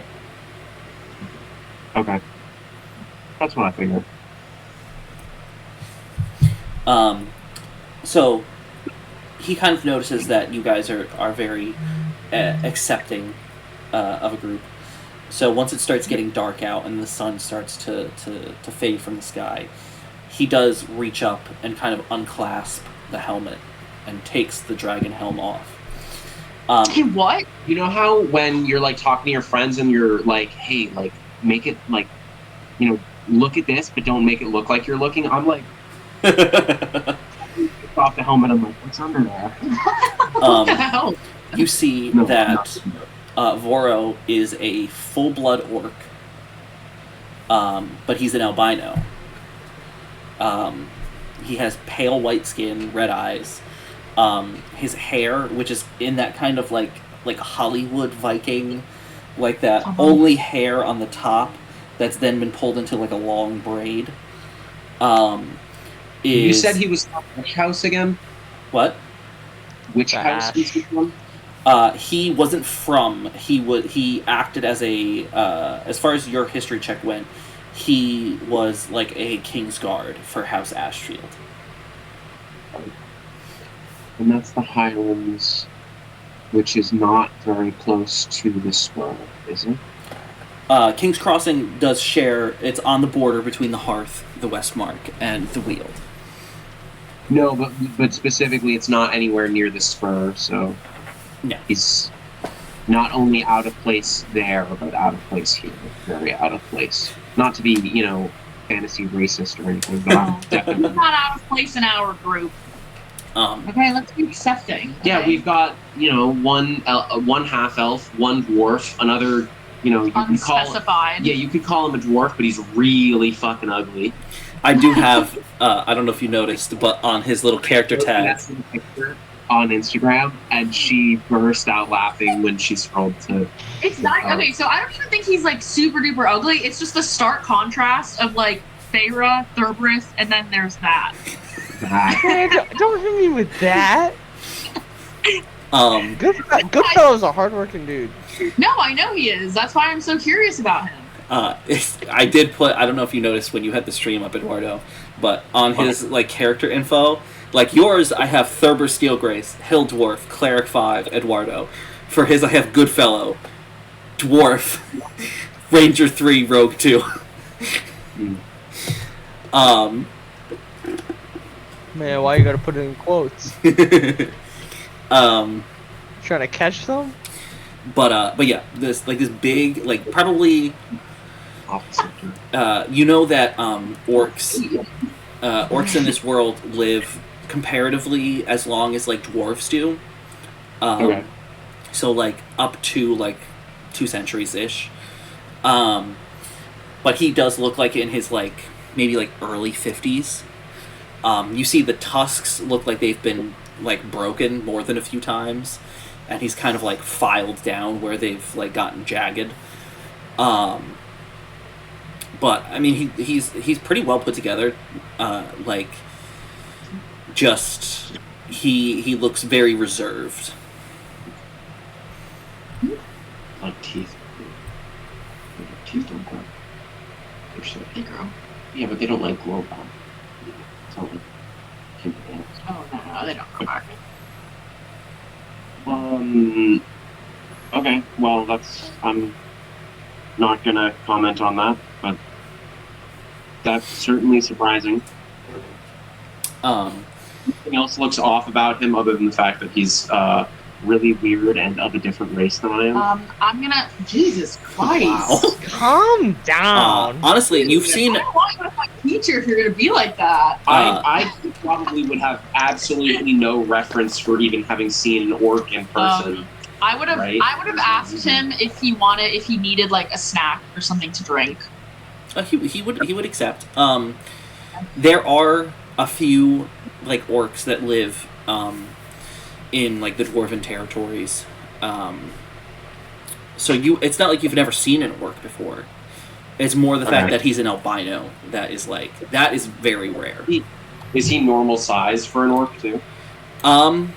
He's Roughly. probably short for an orc. He's probably on the shorter side for an orc, but he's still 6.5 feet tall. So yeah. I just wasn't sure if orcs are like and we're dwarves, so the height. Yeah, we're dwarves. Don't exclude me. But yeah, he'll take some food and drink.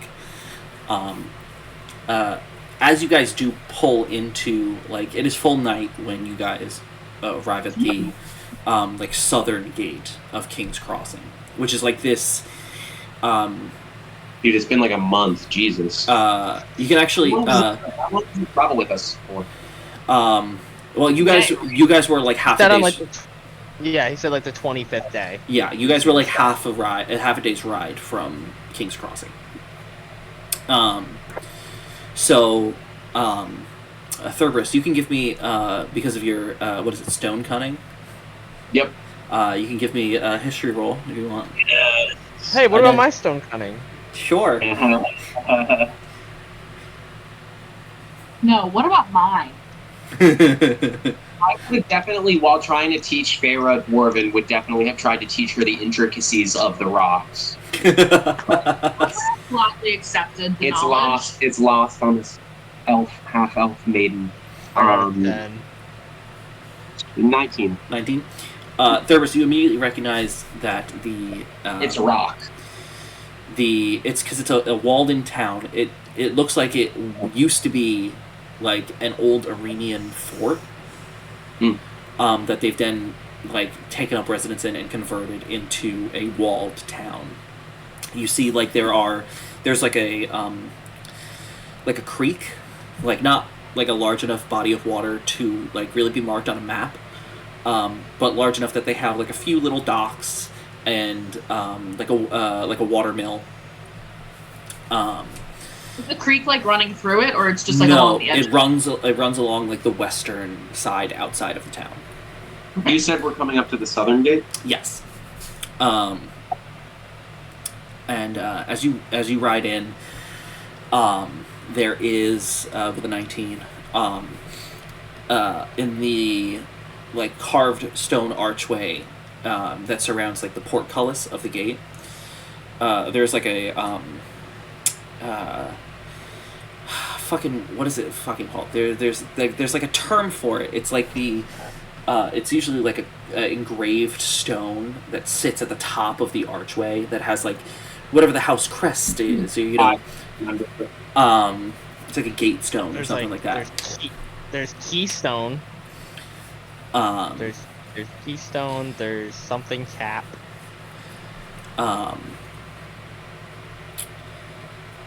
A threshold crest, maybe. Threshold crest. It's called the Keystone. It's called the Keystone? Okay. Yeah. So you see the Keystone, it looks like it's original engineering. for the fort itself. And it does bear, like, this... doesn't look like a house sigil of any kind. It's just, like, this very, like, intricate, like, flame design carved into it. Okay. For all the people they've immolated. But, Okay. you guys make it through the southern gate, and you're on, like, there's a central courtyard to the town, this large central square where it looks like they have, like kind of, like, temporary, like, merchant stalls, like, wooden stalls with, like, the, like, canvas little canopies and everything set up to have, like a bazaar. And so the main stretch of road you come in through, there are some small businesses on either side. The two big ones you notice are there is a temple on the right hand side that looks like a decent sized like cathedral with what looks like a graveyard behind it. And there is a somewhat decent size. I mean, it's a cemetery. Cemetery. Because it's got a Yes. church or whatever. I should know that because I'm the one that brought that up. You told me that. That's Yeah. how I know. It's funny. We pass a cemetery every time we go to take the baby to the pediatrician, and I say that every single time, and I think it annoys the shit out of Gina. Every time I'm like, "Did you know there's a difference between a cemetery and a graveyard?" But so there's a temple with a cemetery, and then there's also a decent sized, looks like a 2-story inn that you pass, called the Inn of the Emerald Mare. That has like an attached stable. What was that? Our campaigns have so many horses. We got the Emerald you- Mare, are we got you the mad Queen, we got about it? Sally, we got fucking Horse Laris. Are you mad about it? No. I just think it's fun. Dude, Gilbert Godspeed. Horse Laris is... Hey, don't make fun of Gilbert Godspeed. No, he's great. I love him. I'm your fucking horse. Oh, have you seen Dune 2 yet or no? No, I haven't seen it yet. I want to. I'm very. It's really good. It is really good. I'm glad to hear that they didn't shy away from Paul being a manipulative piece of shit.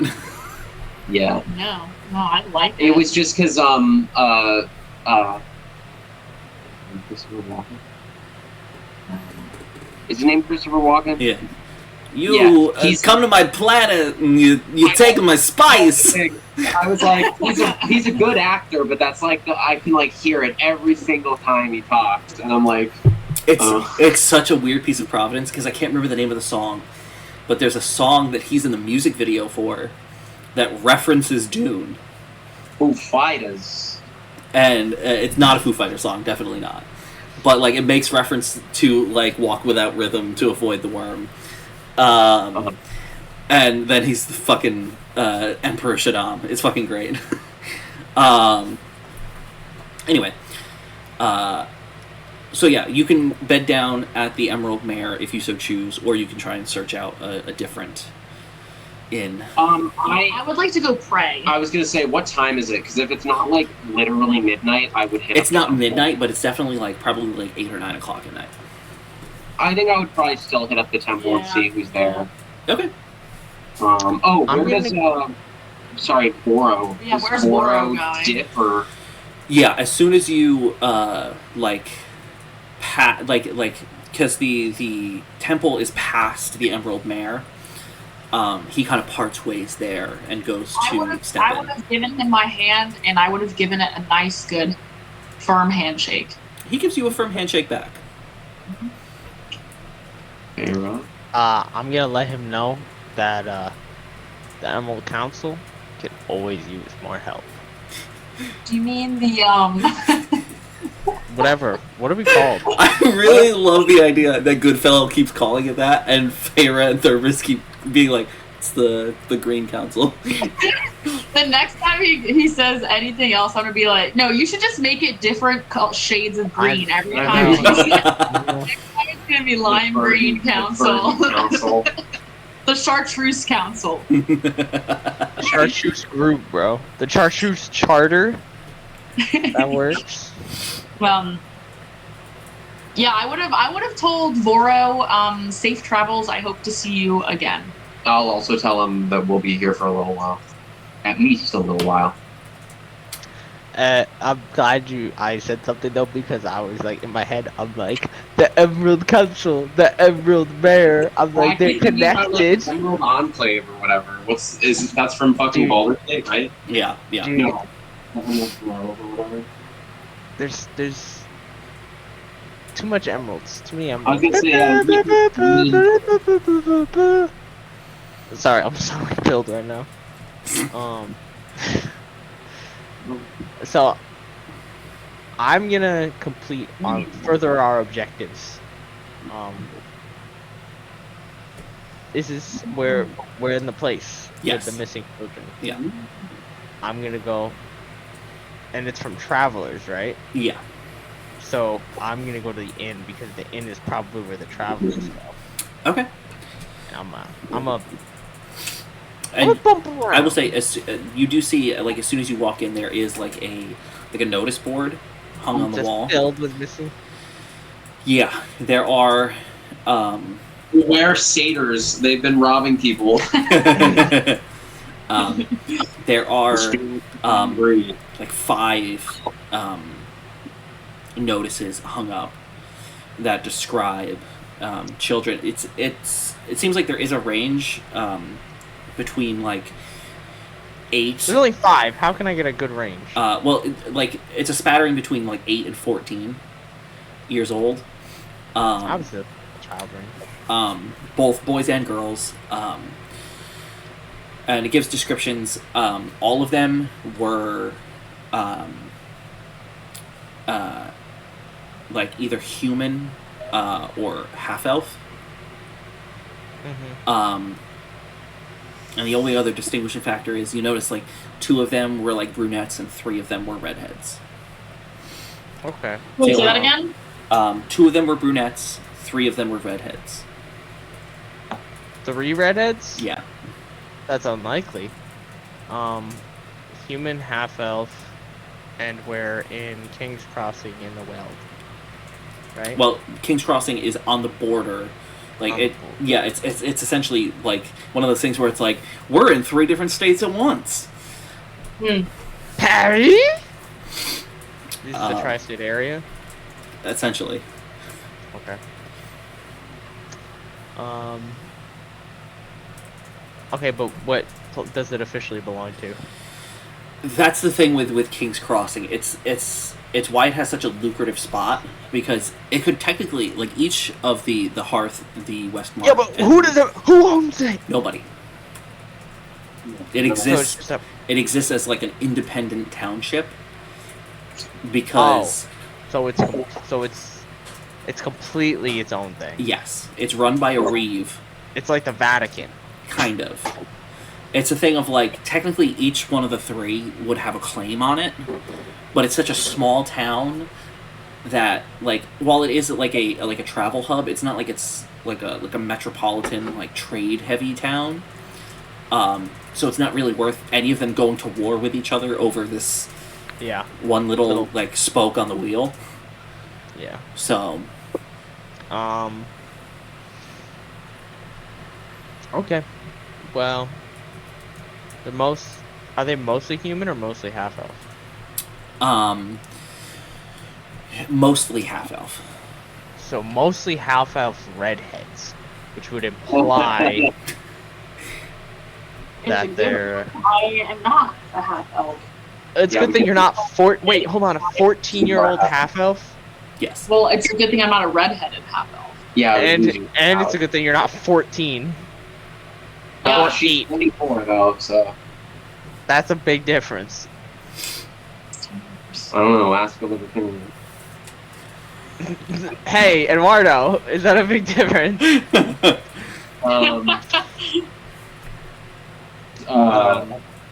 Yeah.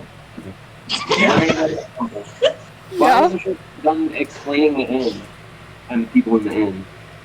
But anyways, yeah. So I'll take note of that. But so far, that's not enough to piece together a probable cause for this. So, Mina's about to get the fucking prayer of her life. I'm gonna pray for her so hard. Goodfellow, at the end. give me an investigation check. Never mind. Apparently, I'm dumb. Is what this is boiling it down to. Give me an investigation check, but use charisma instead of intelligence. Are you sure about that? Yes. Okay, then I'm gonna super pass, because that's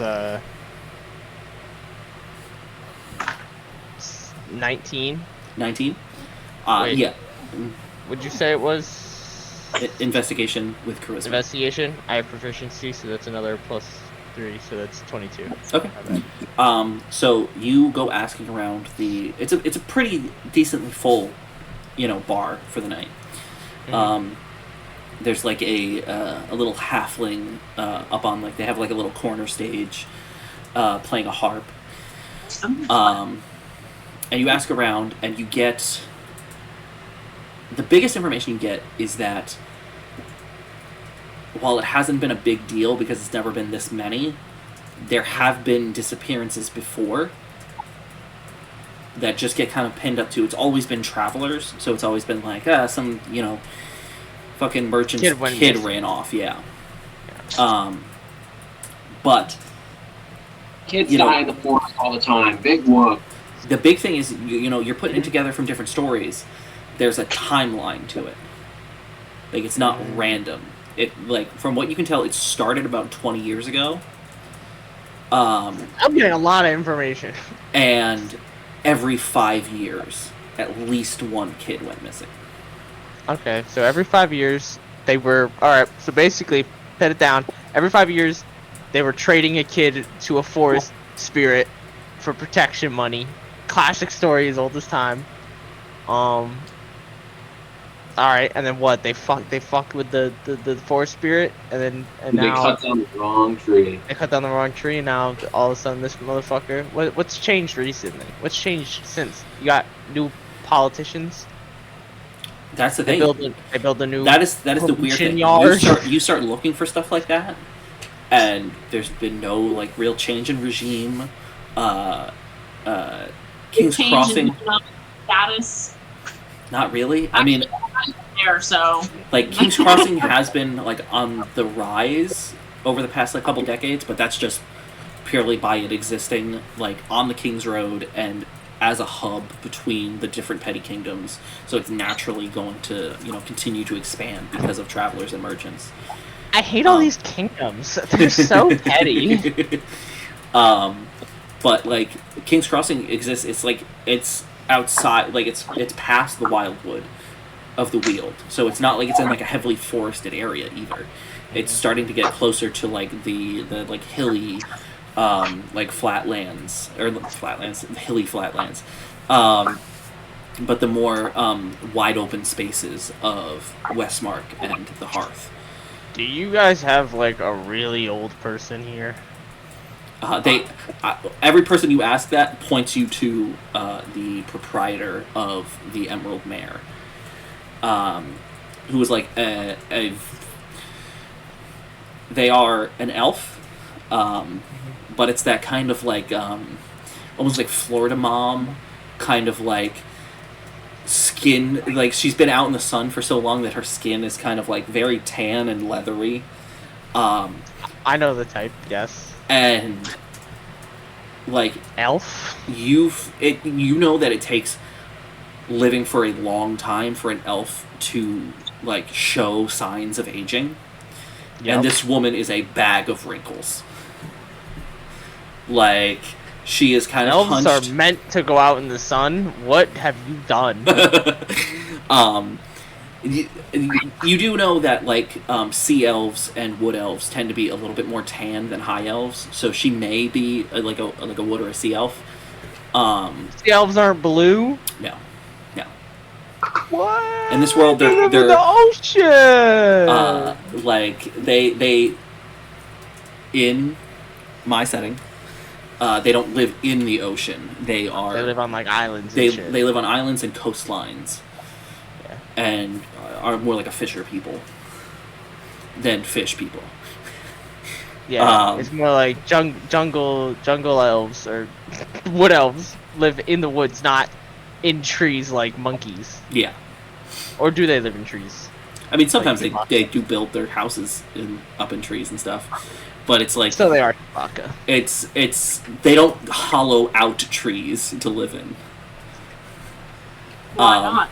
What kind is she? Is she a Wookiee or is she a? Faeyra is a half high elf. Okay, you're half okay. She is northern elf. I'm dwarvish. I'm just playing the character. Now there's two of them. Shoot them or something. But yeah, I've been on rock all day. That's okay. But yeah, you see the proprietor, this elven woman named Ariel, who hunched. Ariel's bow? No, that's Auriel's bow. This is Aeriel.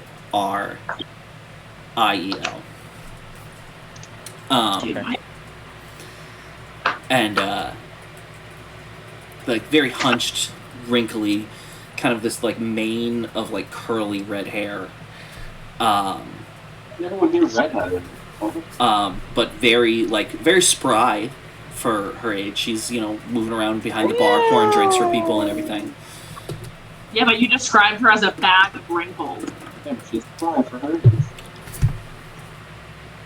That don't matter. Have you seen Goodfellow? Motherfucker ugly. He takes what he can get. You know how it is. You better watch your back, because you're redheaded. Oh, that is true. And I'm as small as a child. Whoever's kidnapping kids is like, wait, do dwarven children have beards? I don't remember. Oh, this one's ugly. I'm not taking him. Child or not. They're like, do we really want to print wanted posters of him? Or maybe he will take me, because they'll be like, he's so ugly, they'll never make a wanted poster of him. Where are they getting these pictures of people? Put on wanted posters. It's less pictures posters. And more of the, like, they have a written physical description of the children. Imagine keep trying to describe that to someone. Imagine keep trying to describe your child and then you keep fucking it up and you're like, that looks nothing like him. Anyways, yeah, what's going on with all these disappearances, ma'am? I know it's the board coming on in here. She finishes pouring the drink that she was pouring, hands it off to this little, very visibly inebriated gnomish man. That sounded offensive. He's inebriated. I don't know what to tell you. I'm not the one that drank that much. Before coming down to, the bar to you and kind of like leans down in front of you. Well, I can't say for certain. I just run the inn here, but if you ask me, it's the Rat Queen. The Rat Queen. Uh-huh. The Rat Queen. Yes? We're not there. We're at the temple. With the temple to the Rat Queen. You guys are gonna go in there, there's just a fucking giant pile of rats. Faeyra has a pair of binoculars pressed to the inside window of the temple, looking into the inn, reading this lady's lips like, the what queen? The Tat Queen? Scribbles it down in her notebook.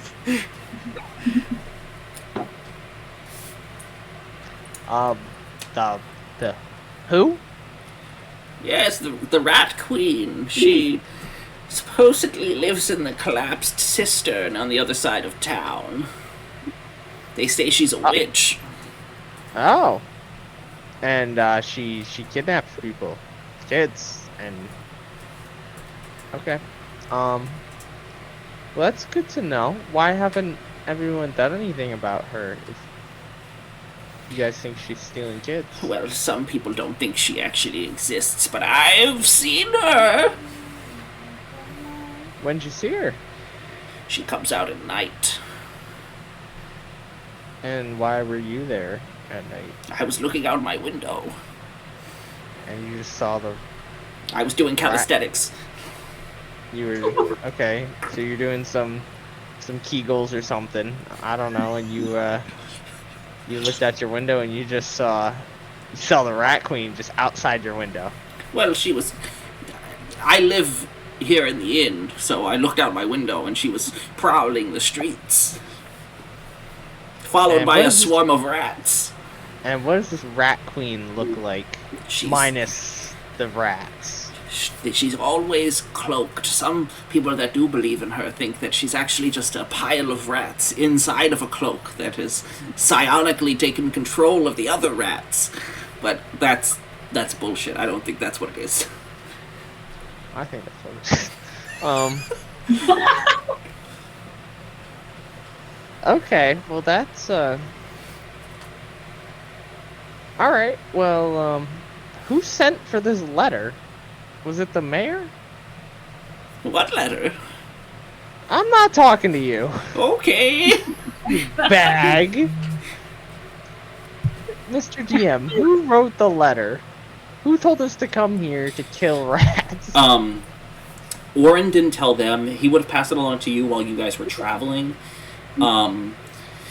That they got a letter from, like, a concerned citizen that,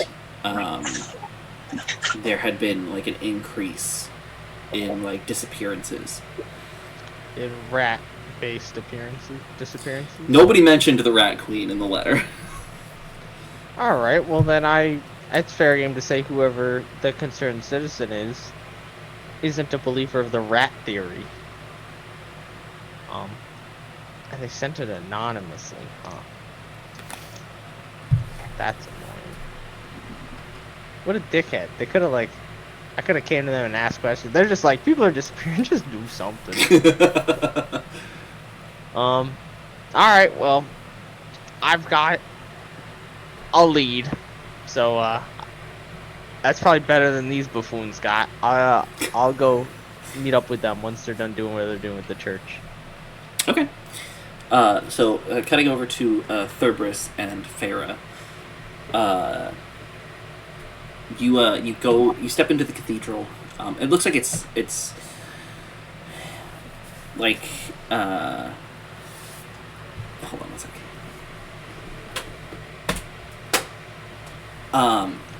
Growing shit. Yeah, we're ordering food, but I have Grubhub Plus, so. You step into the cathedral. It looks like they leave the doors open, so everyone can step in and be bathed in the light of the Arddor and all that. You stupid. What are you calling me a stupid bitch for? Because I said You want to toss me your phone after you put your order in. Oh, I'm stupid. Yeah. Stupid bitch. I just want a personal pizza. So. Pepperoni? Yeah. They keep the doors open so that anybody who wishes to, come and pray at any time of the day can, stop in. That rhymed. I didn't even think about it. But it looks like it's mostly just a handful of candelabras that are still lit. And there's like a single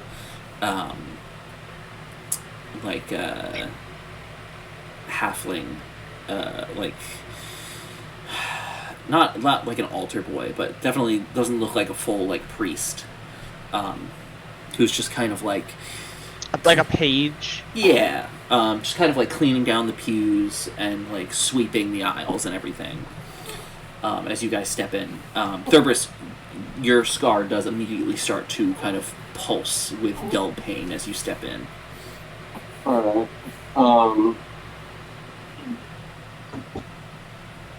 I would be fairly used to that. Is it, sorry, what kind of, My card or yours?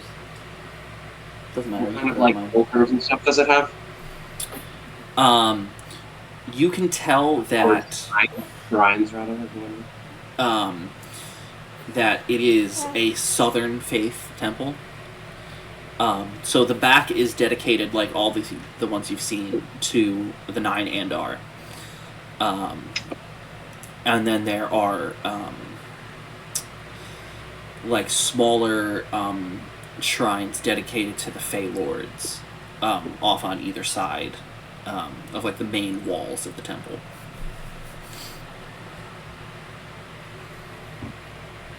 Okay. Well then I'll just head to the Spira one and... Yeah, I'll head over to Steve's. Okay. Both of you just give me just a wisdom saving throw. One's over there. And Both of us wisdom, or does she do charisma? she would do charisma. And what the fuck was I gonna say? I got an 18. 18. I got a 19. Okay. You both would also, as a group, because we do shared inspiration. Yeah, 2 inspiration, 1 for each of you.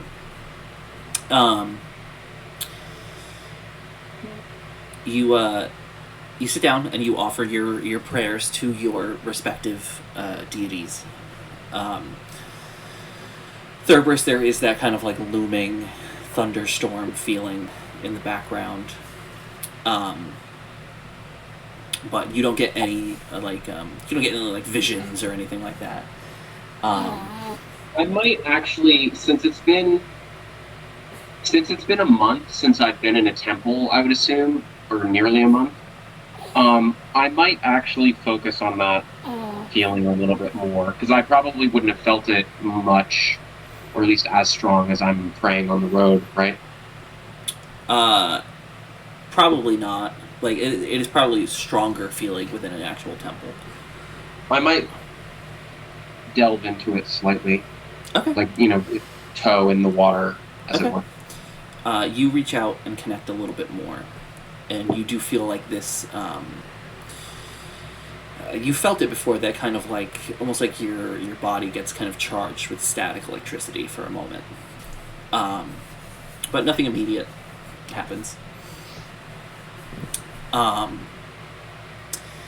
Does the gentle heart feeling feel any different? No. Okay. It remains there. It's just joined by, on the other shoulder, you feel that cold, stormy presence. Yeah. And Faeyra, you sit down. You don't receive any visions or anything, though. The there is sections of the roof of this cathedral that are glass, so they are kind of sunroofed, and you can see the moon through the skylight. and it briefly does seem to get brighter in your periphery as you sit down to pray to Skina. You want to know what's really funny? I've actually been doing stone cutting wrong this whole time. I thought it gives advantage, but it gives me expertise. Oh, well, just going I forward. mean, whatever. It's not like it's that important. On average, it would have raised it about the same. What does advantage gives you, like, on average, +5 or something? Something like that. I would have had +4, +5. Now I'm at +6, so I'm just going to keep note of that. I will say, Faeyra, as you sit down, like these are more like the first temple you guys were in, except they're like marble, like carved iconography of each of the Arddor, and there are some like rune beads hung from the Skina statue. And as you pray, there is like a... Probably... Could I leave a little offering? Sure. You tie off a little string of runic beads. And despite the fact that you guys like closed the main doors behind you, it's almost as if like a gentle breeze blows through and you see them kind of sway for a moment. But then you finish your little prayer. I would like to see if there's any of the clergy around. Yeah, there is that page that is kind of like moving through and like cleaning off everything. Who kind of like he acknowledges you as you guys come in, but it's more of like just that he sees you, kind of gives you a nod, and then goes back to his duties. But you can address him if you so choose. I probably would. I'd probably address him too. I would like to introduce myself to this pastor, see if I can get in his pants too. Good idea. I'll just briefly introduce myself, and then kind of wander. And then kind of wander around, looking around, waiting for him to finish talking. Okay. So you guys both introduce yourselves to him, and he's like, "Oh, it's very nice to meet you. It's not very often we get people from the Great Council coming through. If there's anything I can help you with, please just let me know." And I will say, wandering around Faeyra, you do see all of the Feylord like shrines that they have in here are like wood carved as opposed to like stone carved. Though it doesn't seem like it's like out of disrespect. It's more of a thing of like this is more what the Feylords would have wanted. But you see like there's one for like Banog and like Morintiwell, like they're all of the like Feylords and stuff are there, and they all have like little offering trays and everything. They don't have like the like holy water basins that are typical for like Arddor shrines. But you do see I'm trying not to pull my headphones Well, that's out. good. There's no I mean, I'm not praying at them, but there's no chance for me to spill anything. Very true. You do see, of all of the ones there,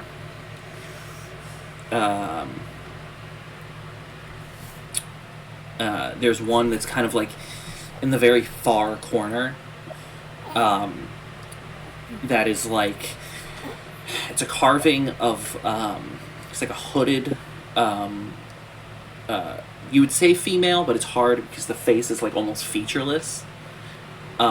Save for like where the nose would be is kind of bumped out a bit, and there are like eyes carved in, but there's like no mouth and everything else is smooth. It's almost like they're wearing like a mask. But all of the accoutrements is very like almost like jester themed, and you do see elven runes carved into the bottom, both northern and southern. You know about runes? Yeah, kind of. That label it labels the Feylord as Rianbrith. How do you spell that? It is RIAIN apostrophe BRITH.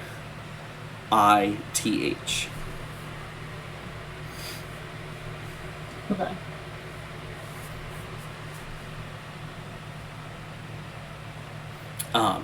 And this a statue out of all of them is probably the least taken care of. There's like cobwebs on it, and like it's not like broken or anything, but it definitely hasn't been cleaned in a while. Mm-hmm.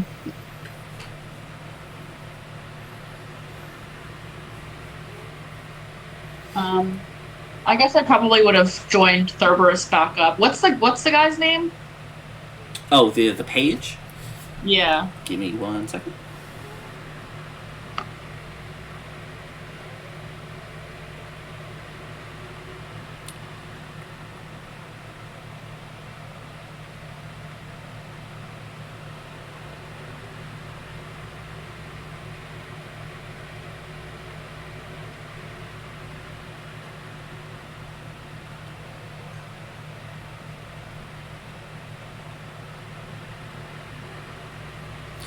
His name is Jorin.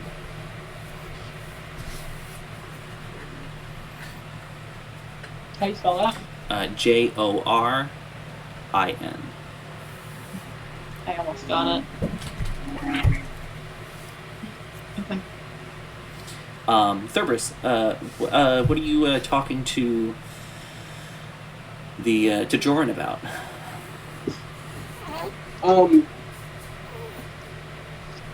Sorry, they're a dwarf? Halfling. Gross. I don't know, I would ask about the disappearances for sure. Okay. He gives you some pretty basic information, just that, like, they've had some disappearances in the past, but nothing, like, to this. It's usually been, like, if somebody goes missing, it's, like, once in a while.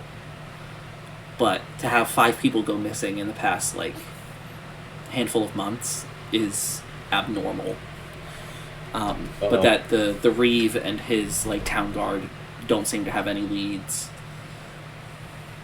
I kind of want to ask him, not like in an accusatory tone, but just like out of pure curiosity, why that one shrine is just kind of not really taken care of. You point out the kind of dilapidated shrine, and he's like, "Oh, the motley maiden. Yeah, not many people pay tribute to her. Her whole thing is kind of screwing people over. So, not many people are here for that."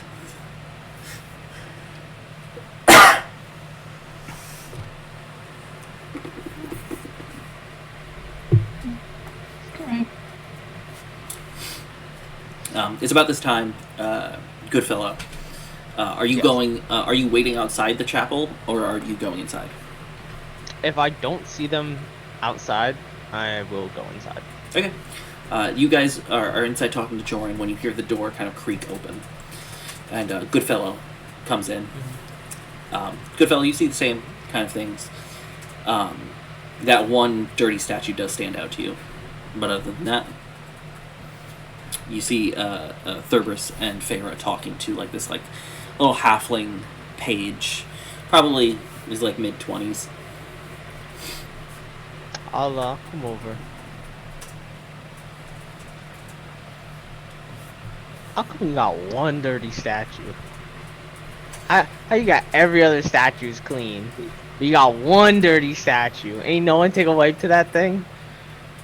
Well, if it means anything, you're only the second person to ask about the maiden's statue. Hey, did anybody see that weird shrine? Like the past year. Who's the first one? The fair lady here. That would be me. Okay, well, I'm glad we're both equally concerned.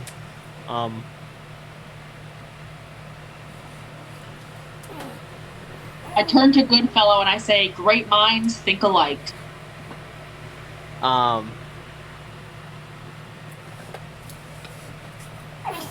I was just at the bar, and this really old woman was saying some crazy ass shit. This motherfucker doing a lore dump and then just disappear. It's actually in the day before.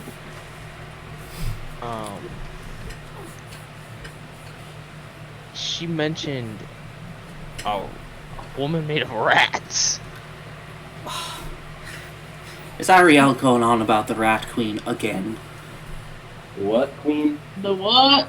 The Rat Queen. There are some people in town who think some witch lives in the cistern on the other side of town, and that she's the one that's been kidnapping children. Do you think That addition was Ariel's doing. Everybody else just thinks that there's a witch living in the sewer. Oh, the fact that she's made of rats is not the important part. Okay. There is a witch. There are people who think there's a witch. So there's a witch. I'm just saying nobody's made any concrete sightings, Well, and nobody definitely has connected it to the disappearances. I have a question. It's been a month since I've thrown down. Thurbrhys is ready to go into the cistern right fucking It's actually now. been like a half a day since you. Oh, well, actually, you didn't actually get to fight. I know, I was running as fast as I can. I'm fucking waving my hammer above my head. I'm like, I'm coming. I need to hit something. Would a witch pray to this motley maiden? Well, I mean, there's always a chance. I mean, I don't pray to the Archfey myself, but I mean, there's always a possibility. I want to ask, have you seen anyone ever come to pray to this decrepit shrine? Not since I've been coming here, but I'm only ripe 25 years of age, so I mean, when the pastor comes in tomorrow, you can ask him. But in the past year that I've been now? Sleeping, he's a very old man. I was gonna say it's only 8 p.m., but I guess that is the geriatric bedtime. Oh, yeah, it's late. I'm here. Shit. Mom, let's hear how it got you. I'm gonna go over and I'm gonna give that altar a little wipe down. Okay. I feel like that's a respectful thing to do. Okay. Tyler, did you see what I sent in the lore channel? No, Yeah. I did not. He just sends cursed shit over and over. Well, it's not over and over because it's different every time. I know, but as in, you really send cursed shit. Real dumb. Oh, it would have been funnier if I'd put the fucking praying emoji. Yo, let me edit that shit. Let me fix it. We will never be able to stumble and mess up our words without this dude over here fucking drawing some weird I've shit got about 20 passive perception. What do you want? I hear everything, man. You'll get another inspiration for cleaning off the maiden statue. That's 3 in total now, so we can't get any more. Alright, so we gotta start using them. Can I flirt with this caster and roll inspiration 4 times so I make sure that it really, really works out? Is it a woman or a man? Joran is a guy.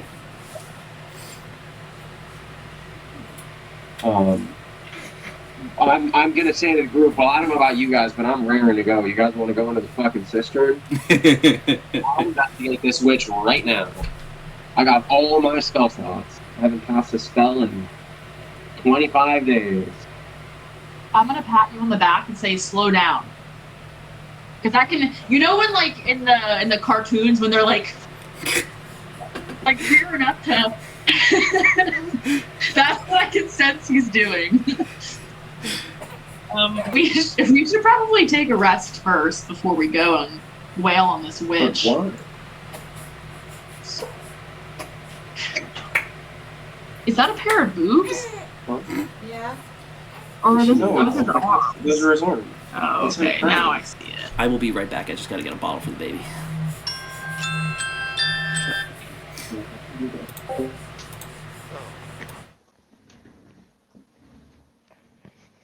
I get back, he goes black. What the hell? What did I miss? He's getting a bottle for the baby. Okay.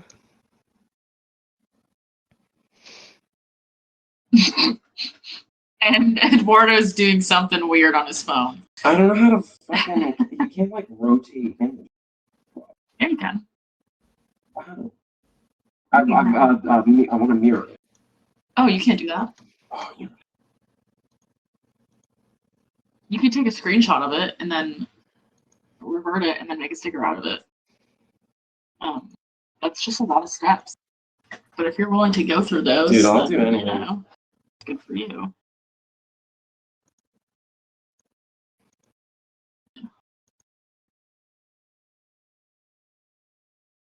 Let me mirror it.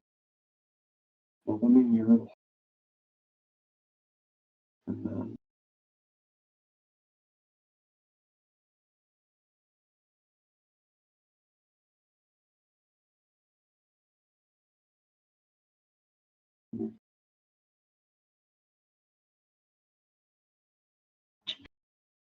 What?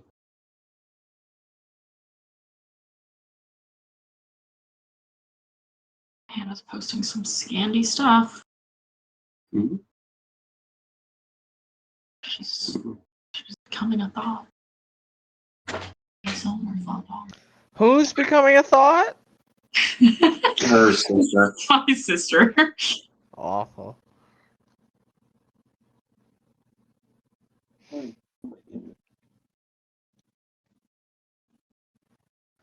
Do you work tonight? Yup. Okay.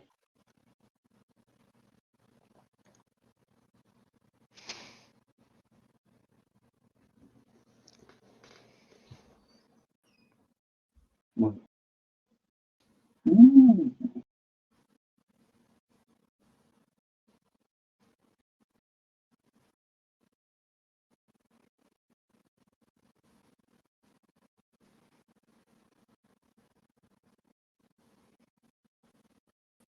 Dude, can I not click in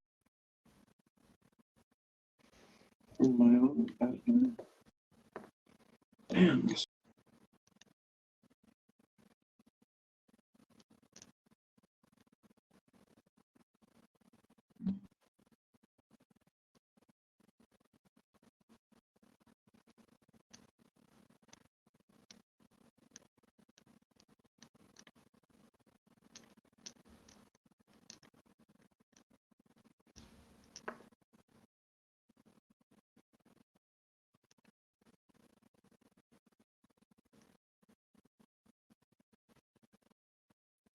Cooking jet. I have no idea what that is. No.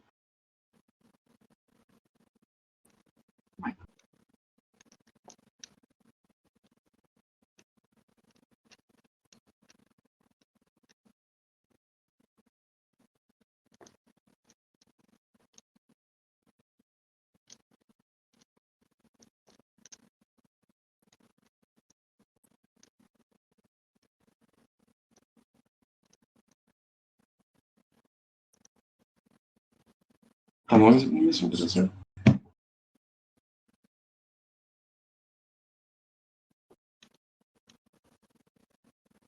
I don't know.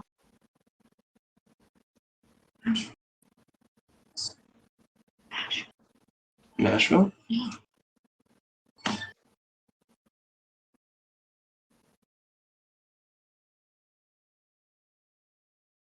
What does it say? Wait, look at this. Are you ready? Are you actively looking?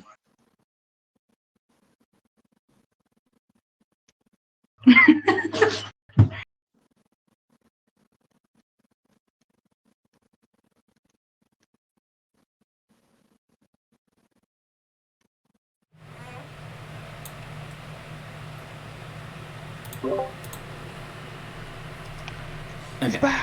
So are you guys heading to the inn then?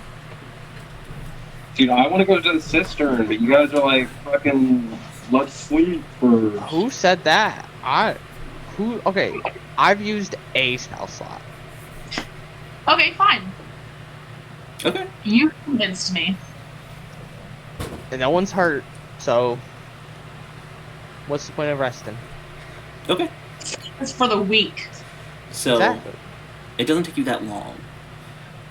You are able to find this kind of like, The rat way. yeah.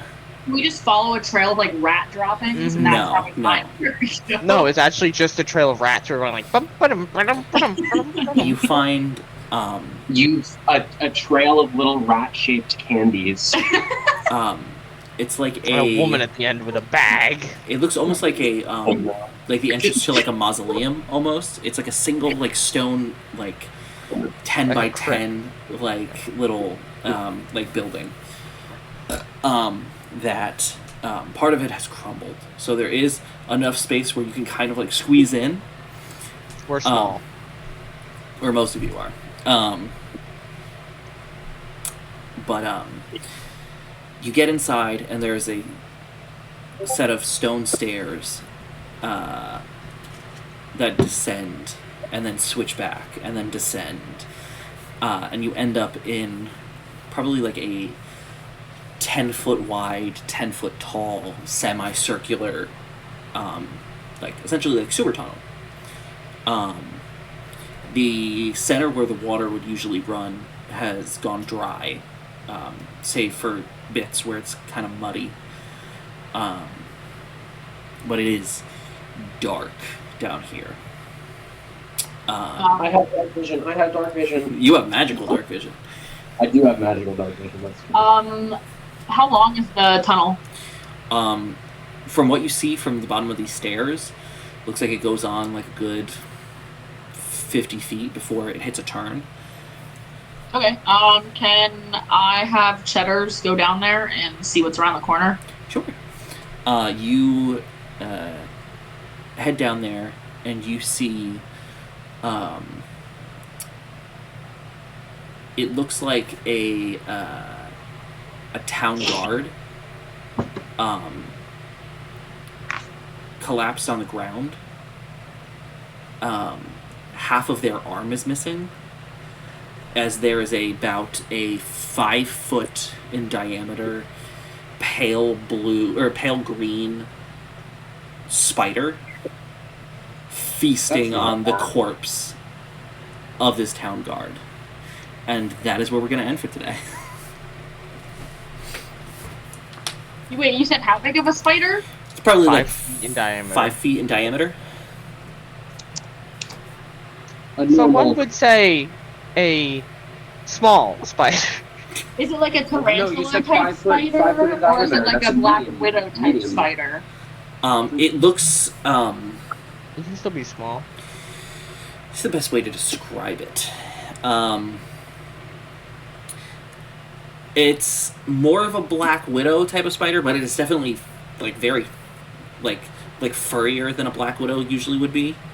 Okay, but like the body type of a black widow spider's. Yes, Okay. it's very spindly, and the pale green color. It's almost like you know how like when like how sloths are usually like gray brown, but they'll get like that moss that kind of grows and makes them green. It's like that.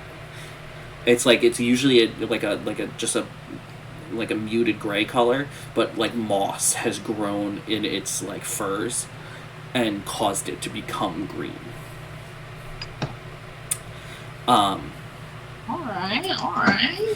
But yeah, so we're gonna end for there. We'll shoot again for next Do Sunday. we level up? You do not level up. Only one of you did combat, and it was trivial at best. I tried. Okay. Dude, I was just too busy looking at the Queen and Sally. But we will be back on Friday for Curse of Strahd. And then Sunday for Songs of Arddor. Hell yeah. So other than that, check out previous episodes over on the YouTube, and we will see all you in the next one. Bye-bye.